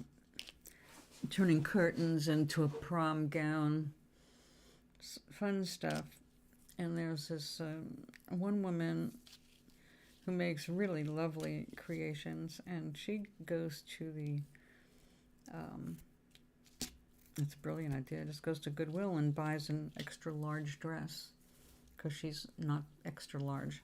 She has a statuesque look after, you know, the way she carries herself, but she's not big, and you get all that extra fabric, you know, when you buy a big dress. And they don't charge you more for the big dress. If a dress is on sale for $4, it's $4. So she made some, she made a Little Red Riding Hood costume. That was very clever and definitely sexy. But it started with a dress from Goodwill. She cut the front of it off to bring it up to the height she wanted in the front, like a mini skirt, not too many. And then she took that extra fabric and she made a hood. It was very clever. Then she made a little basket to carry, Red Riding Hood style. Made fabric flowers. Good job. She paid $6, I think, for that dress.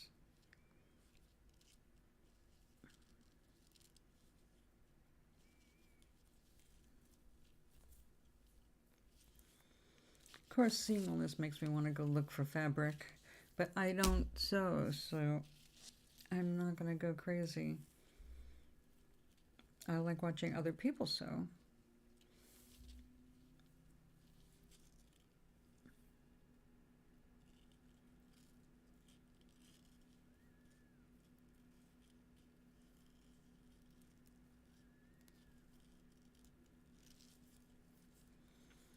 And what I'm doing here is the only stitch I really know.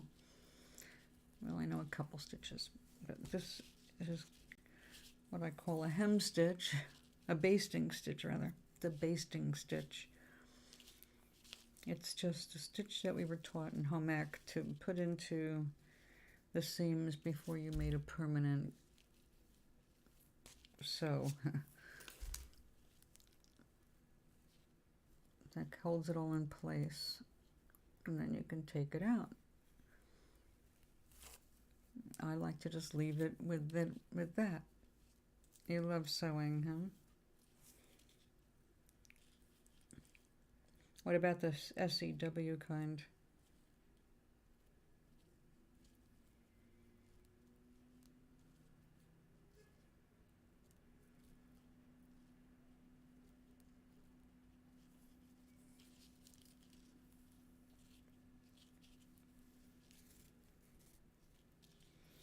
One of the things I saw in the shorts was, don't throw away your avocado pit, plant it, and you'll have avocados. Yeah. Avocados are slow growers. They take like at least 5 years to get to a point where, well, it looks like a tree.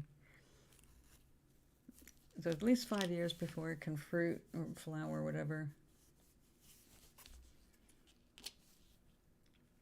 Oh, do you have chickens, Charlie? Or a garden?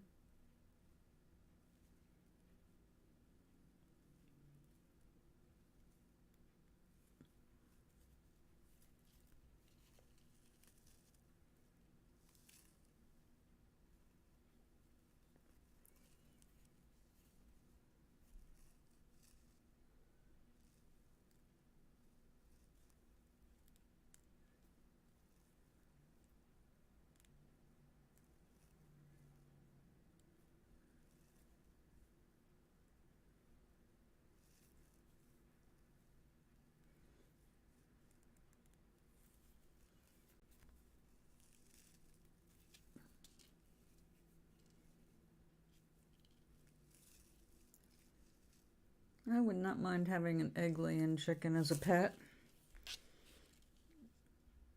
But only if I had an outdoors for it. I mean, I would keep it indoors, but it's got to be able to go out. I'm not diapering a bird. Well, you should learn how to run it.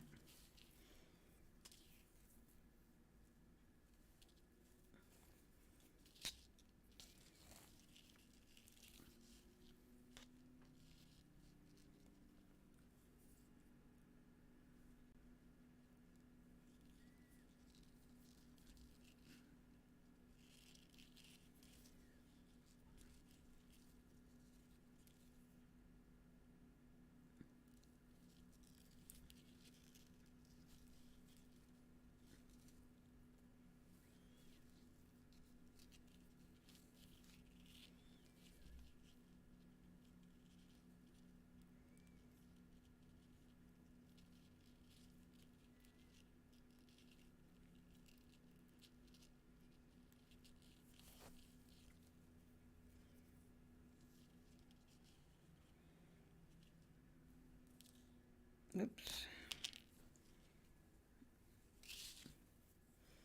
Almost at the end, and this is not a long production here.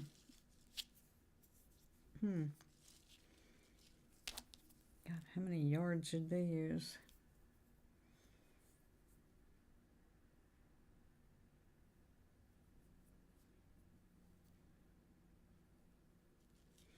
I did see the hat that I'm planning to make.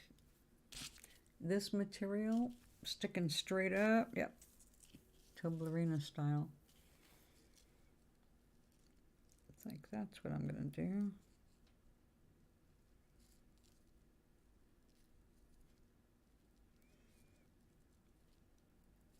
Now, I made my appointment for my blood work next week.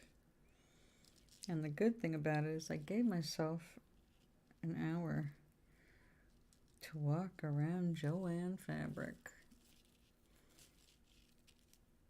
and pick out some stuff, get more of this fun stuff.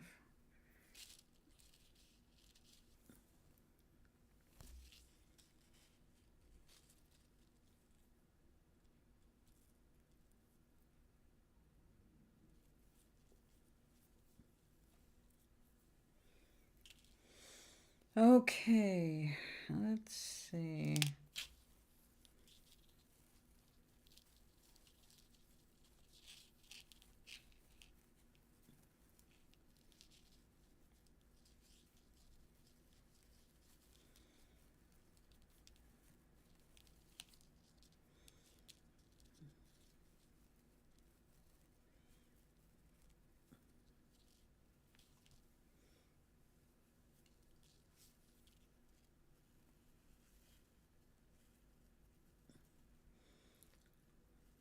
It's got to be tight enough to do a curl like that.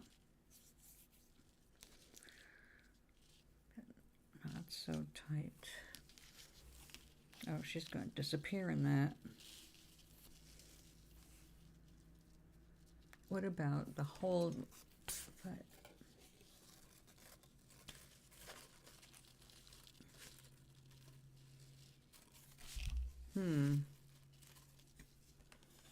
I might need more of this.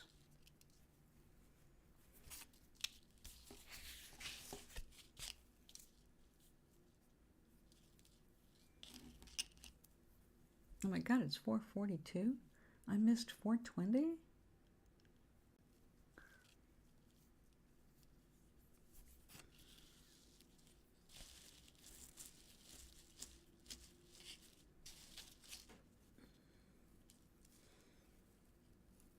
Well, I do not smell the heater.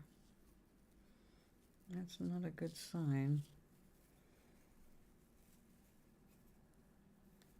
When I say smell the heater, it just smells like someone's doing ironing. It smells like fabric getting warm. Nope, it's cold. Since it's almost 5 o'clock, I'm gonna guess not a whole lot is happening. Well, while doing that, all right, exactly.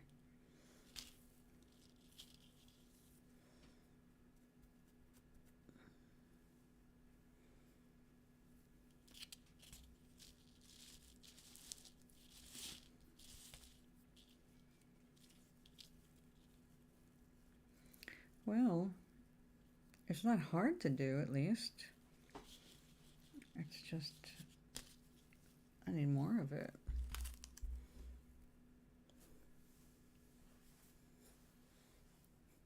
Make a collar.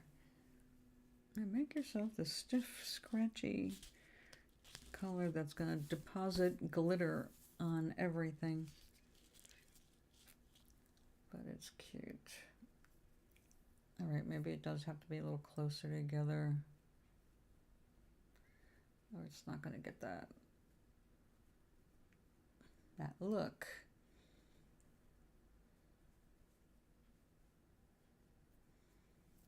All right, that's it. It does look happy, doesn't it? Oh, it looks really happy to me because I'm seeing it with this light. Here, it looks dull. It looks almost like gray.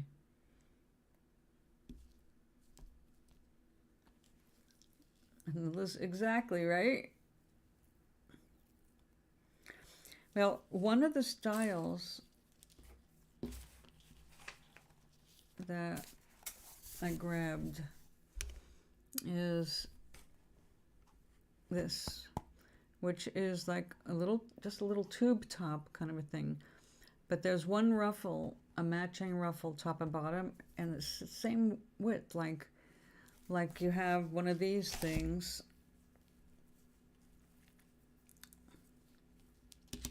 Come here. Like you put it all the way around and then snapped a black, bigger than a belt.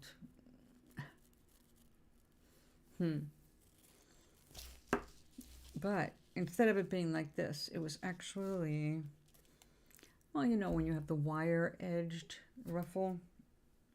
So it was like a solid top, and then the ruffle that came up above and went below was transparent black with the wire that made, you know, well, made it art. So it looked pretty cool. And then there was another one that I started to write down, and it was like, who am I kidding? We're talking about an inch. This was an absurd one. I liked it because it was so stupid. It was literally like a whole bunch of fabric, like a big handful of it, kind of accordioned, and it's super bulky, like a whole towel. and it's just jammed in the side like this, and it's just like all this material just stuffed in there and a ribbon holding it on. It's like, really? What are they hiding in there? Their pocketbook? It didn't look good. And then there was another one equally as silly. It was just a gigantic bow, like having a giant pretzel in front of you on your dress. It was not particularly attractive, but very funny, so that's why I wrote it down. It's like, okay, because it goes around the whole body, you know, a big bow, like, look, my belly is a present.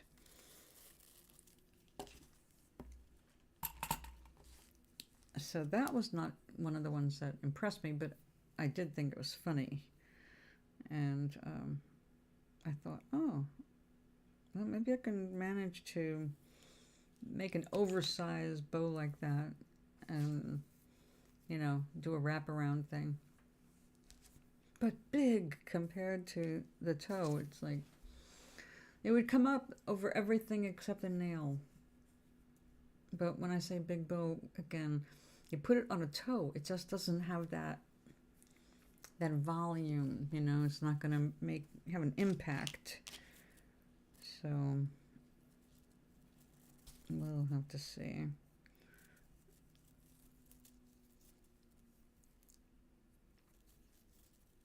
There we go. See if you can stay there. This material tends to unknot itself if you don't work at it.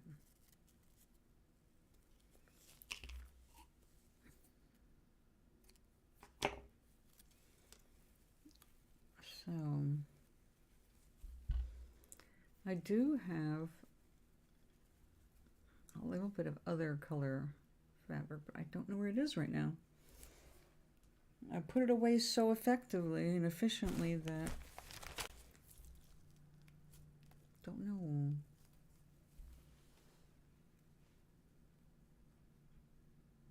Do they? I haven't seen that. Maybe that's where it came from.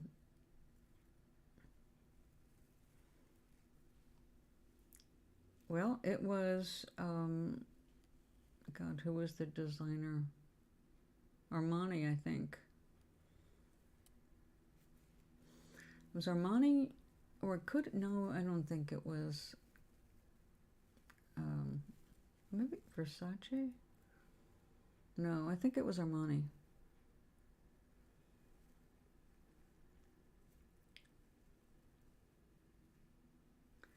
Now this was not like up here, it was down here, like in front of the hips. It wasn't, I don't know, I guess flamboyant. You know, after all, these are costumes, they're not day wear. Or actually, they're not anywhere that you're just going to be working with people because you can't get close enough. Some of these things are so huge that you can't hug anybody, you can't sit down. So interesting.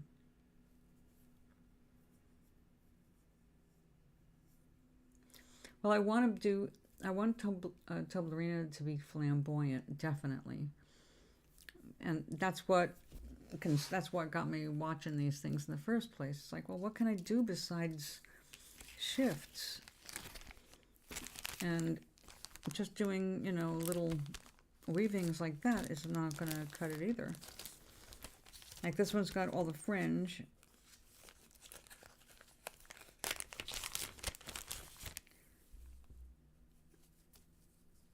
But that's the black warp.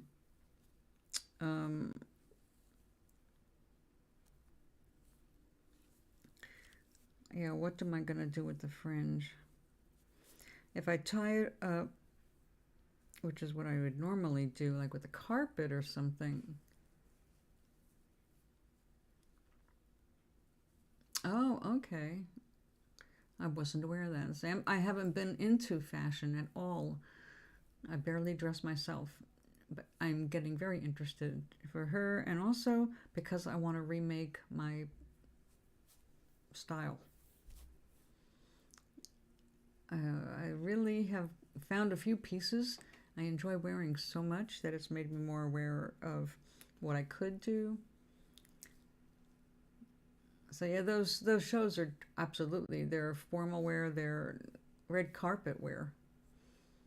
And other than that, just art that you don't wear anywhere. You put it on display. I bought this gown. I see. You can't wear it. I see. I'm just trying to remember, what is the name of that woman I like so much? She's a Dutch woman. Iris van something. Hellman. Damn.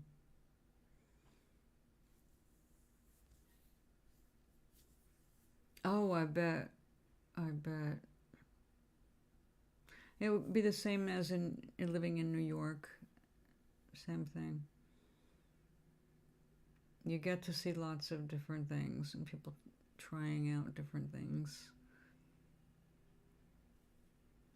It's been an interesting week. It started actually with, while Rich was here, came across this woman, and I caught a little bit of the, what she was about. And I was like, I got to see this.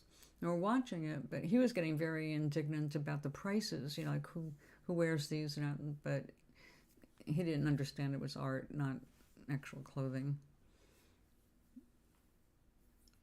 Funk. No. Does that sound like a designer? I said Dutch, not the German chancellor.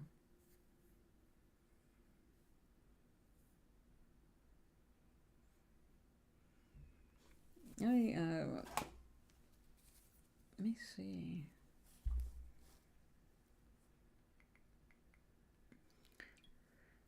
I have a million of her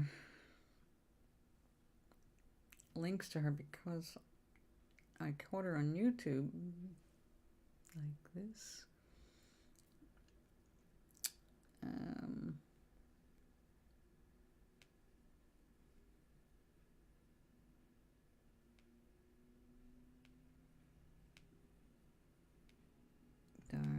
Darn. Oh, Pele has passed away. I saw he was sick. I guess we're just waiting.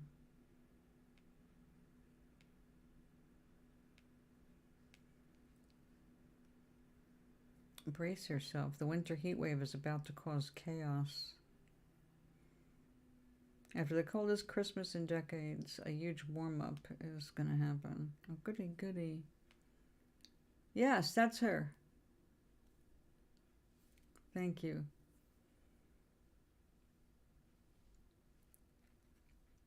I am totally a fan.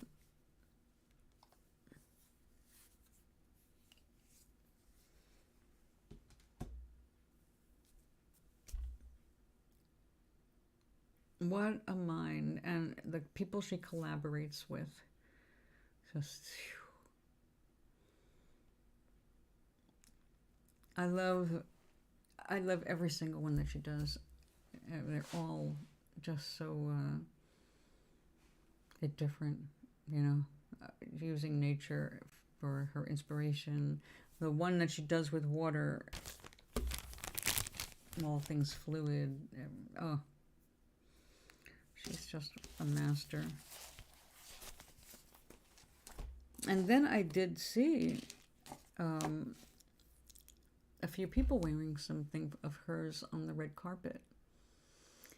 I thought, oh, well, of course, that's where you would wear something that extravagant and artful, but I wouldn't.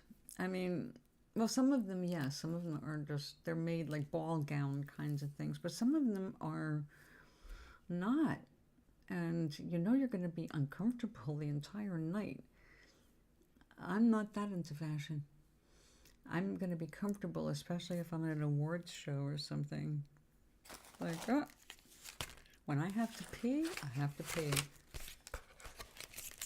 I do not need an entourage to undo my clothes so I can go to the bathroom and then put me back in them. Like, oh, you'll love them. Every one of them is just wow. And what I like are there's a bunch of videos that they do movies of her putting the show together. So they show the work going and the whole team. It's just beautiful to see what they're doing.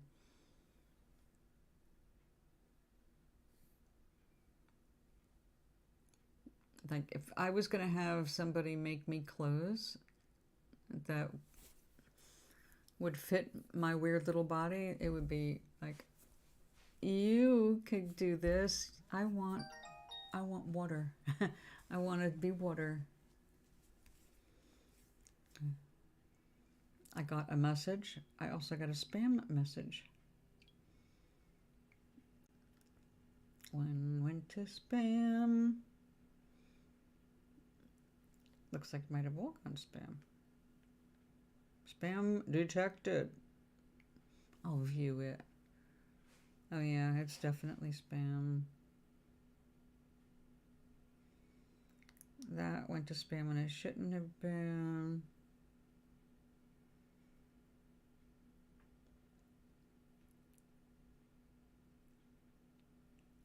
We didn't want to send this.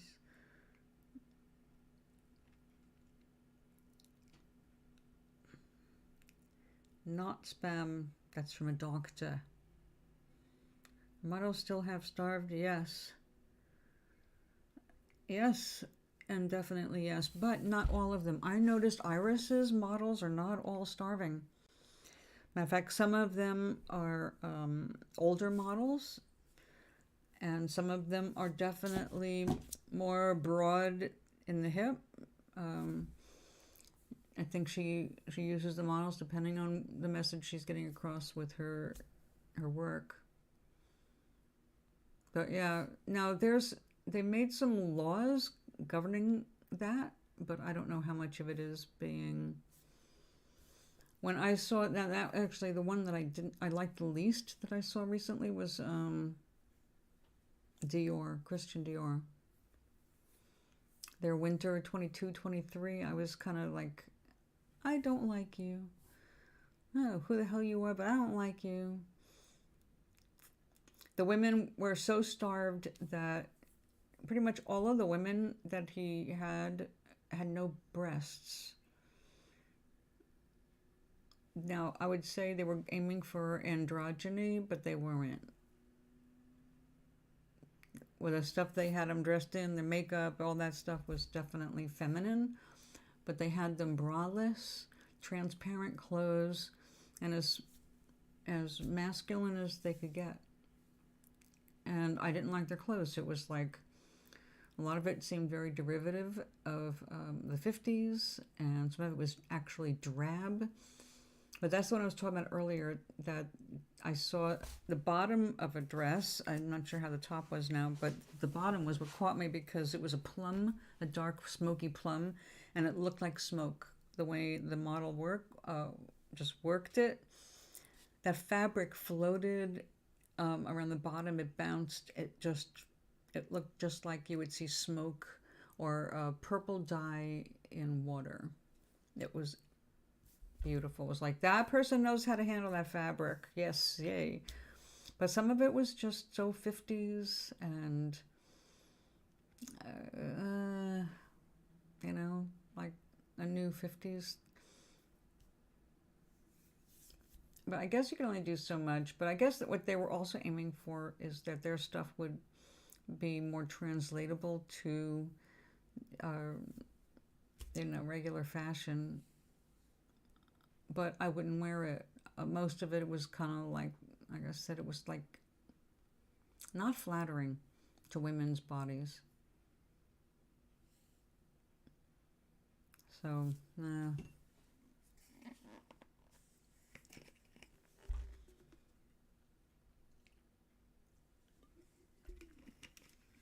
Not that way, Charlie. Just, you know, my mother wore these clothes, but not as fancy, but the same basic, the 50s thing. It's like, yeah, we ran out of ideas for the future, so we're gonna go back, way back. And then other stuff was like, again, it was just so drab. Like, I don't know. That's my taste.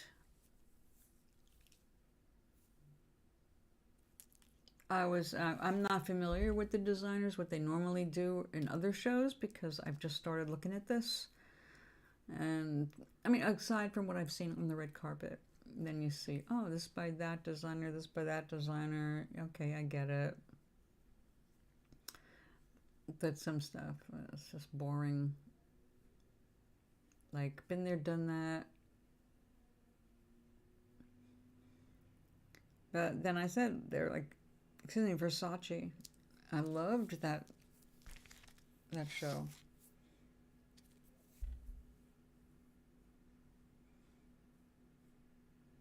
Everything was like, okay, this is someone who likes the female body and is glorifying it, not trying to make it look like a man's body.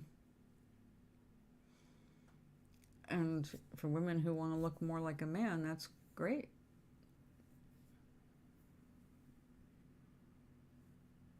The 40s, huh? I liked. It's hard for me to say. I liked. I liked some of the bobs of the 20s. It probably will. Huh, I just watched the shop around the corner, made in 1940.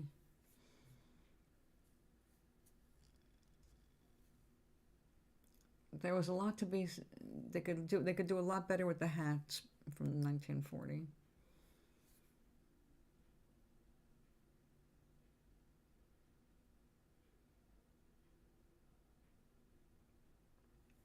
I wish some of those styles would return, but not the 50s. Be nice to see some of the 20s come back. 20s. Eh, I like full length dresses, but some stuff, it's really a matter of what's practical in your day-to-day life. Dragging skirts on the streets, not always a good thing. Oh, sorry, Toblerone model. All right, so now that we are almost done with this one, whoops, knocked her over again. Glad she's a solid girl. This is weird, I know. I think I'm gonna need to, I don't know, maybe put little windows in. Should I put little dots? Oh, I have one. On the corset is big in these fashions, by the way. Oh, well, I have one, and I use it as a back brace.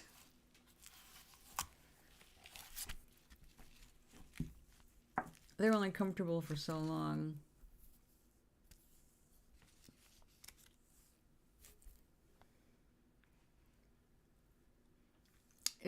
These fashions, a lot of them are based on the corset. So it's been interesting watching people build these.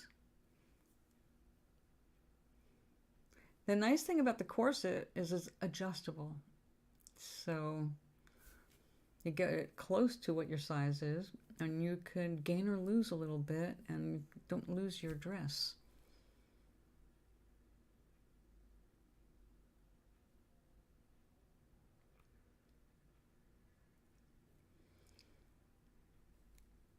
When was the Marx Brothers movies? It does. I had actually my physical therapist is the one who adjusts it for me.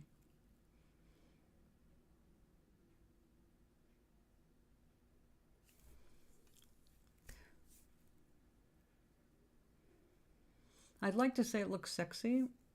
It would have been sexy about 20 years ago. It's no longer a sexy thing. It's a bitch to get on. I usually have to lay on my back to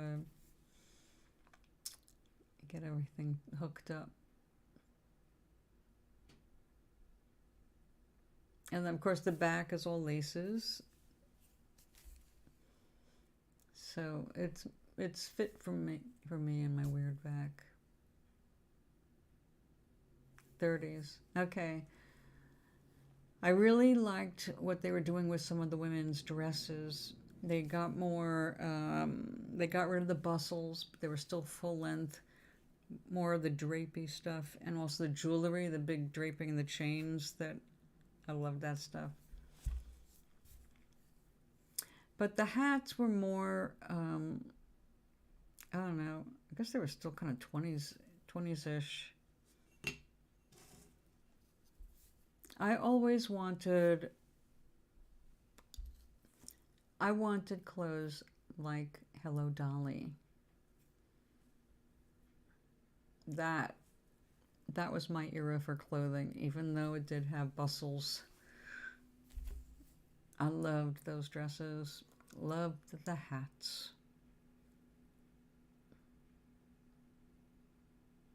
And when I was in Disneyland, they had a shop that made those hats to order. They had a bunch on display if you wanted to just buy them off the shelf. Kind of Mary Poppins on a Holiday with Bert kind of hat.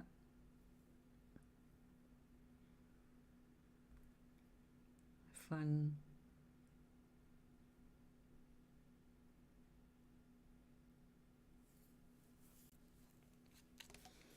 Okay, so on, okay, see on this collage here, I put dots for windows.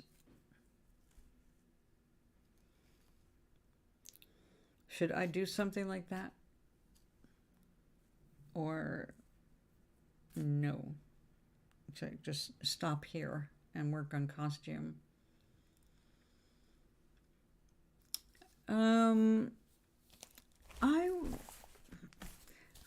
Yes and no. I mean, my moral fiber was always very hippie. You know, my philosophy is very hippie. No. Flowers in my hair eventually, yeah. But no, I wasn't a flower child. I missed that a little bit. That was more my cousin. He was a few years older than me. So when they had Woodstock, New York, the concert Woodstock, he went. And my father would not let me go with them because I was too young. But when I was out on my own, I did get into the patching your jeans and doing embroidery and things like that. And when your jeans go too long, you put the, you know, that really cool woven stuff to extend the length of your pants. What is it called? Trimming.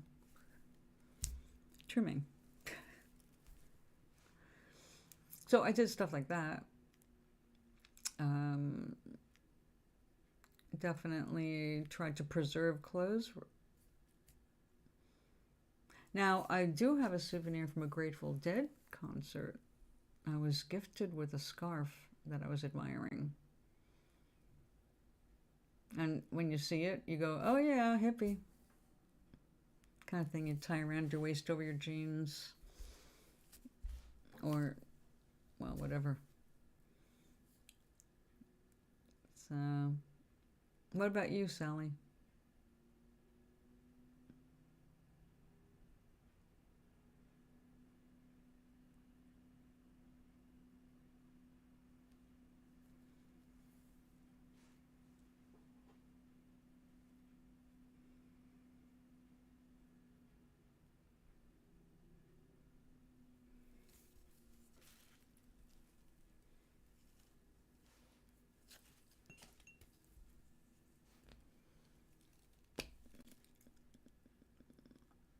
Any pictures of the scarf? I have the scarf itself.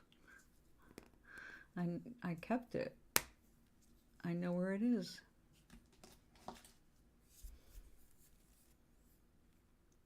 I'll go get it. Well, yeah, we do need change. If we don't change, we're just stifled. We need to express ourselves. And I need more light in here.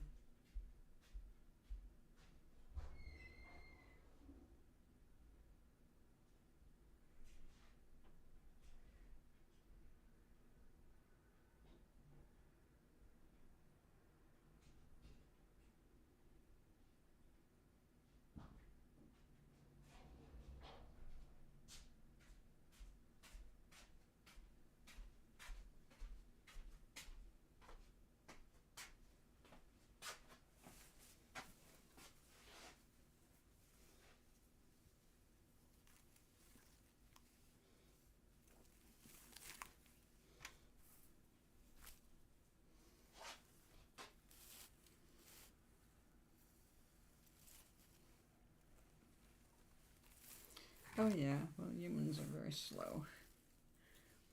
So, this is my hippie thingy.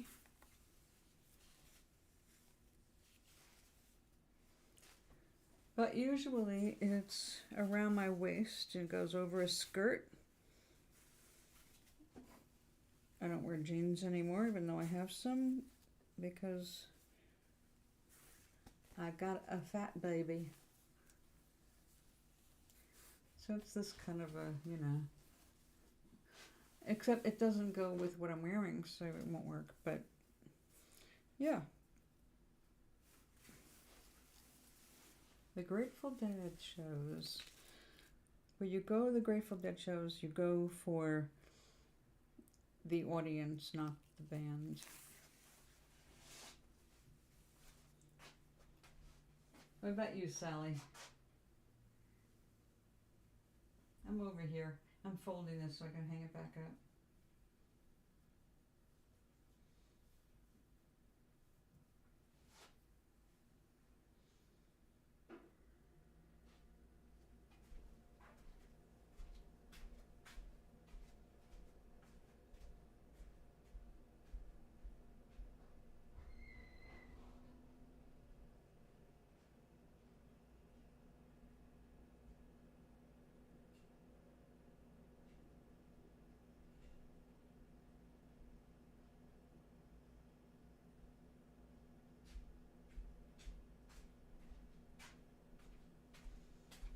I have something else that's really old. This is not in as good a shape. As you can see, it has suffered.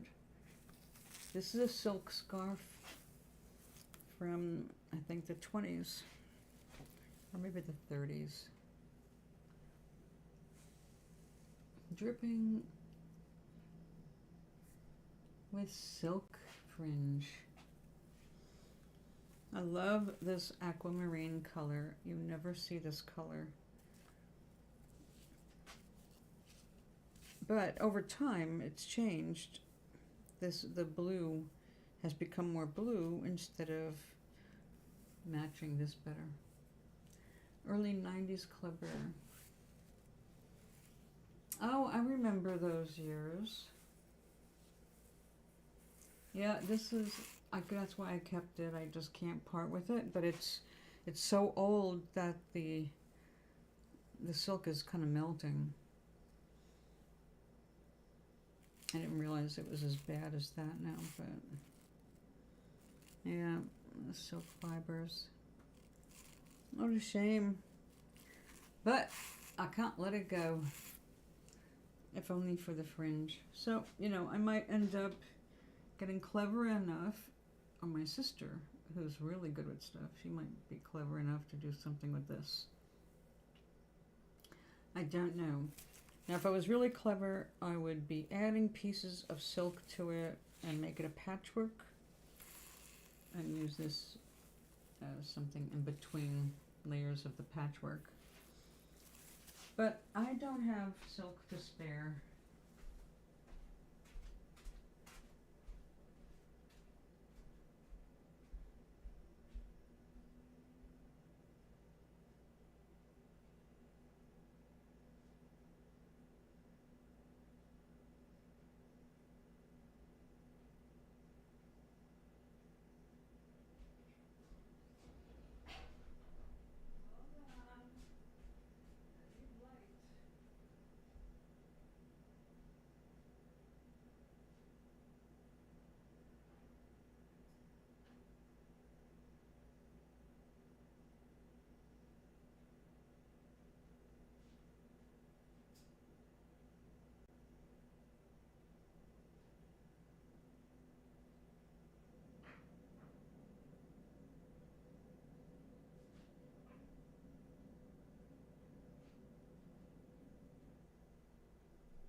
Turn the heater back on.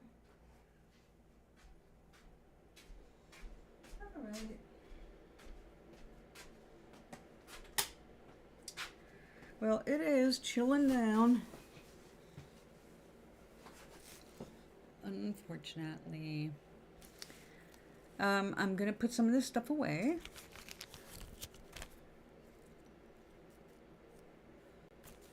Now what I have to come up with is actually a couple of ideas. We need something that's kind of like angel Toblerina, because we've got this bitchin' lace right here. It can be an angel, or we can turn her into maybe, I don't know, some kind of fairy. Not sure, but we'll have to do some kind of little thing to stick off her head if she's going to be a fairy, like antenna. Now that's where these kind of things might come in handy. Just gluing them so they stand up like antenna. We have lots of things to think about. But what I suppose I should be thinking about right now, given that it is after 5 p.m., dinner, I should cook. I have a piece of chicken, and some fresh broccoli. I love fresh broccoli. Anyway, my friends, thank you so much for hanging out with me. I appreciate it. I'll wrap myself in my boa. Oh, God. How did they stand this fabric against their skin? Ugh.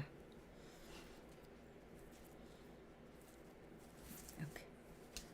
I'm glad my toe can handle it. All right, we will have fun with this tomorrow. The women communicating with each other, women power. Why is we missing this? There. Thank you for hanging out with me, you two. Both of you probably can go to sleep now. Sally, you're in the UK, right? You're in London, near London.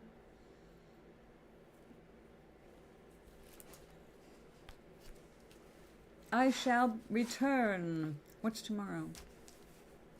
I will be back tomorrow, but after 1 in the afternoon. And hopefully I will sleep tonight.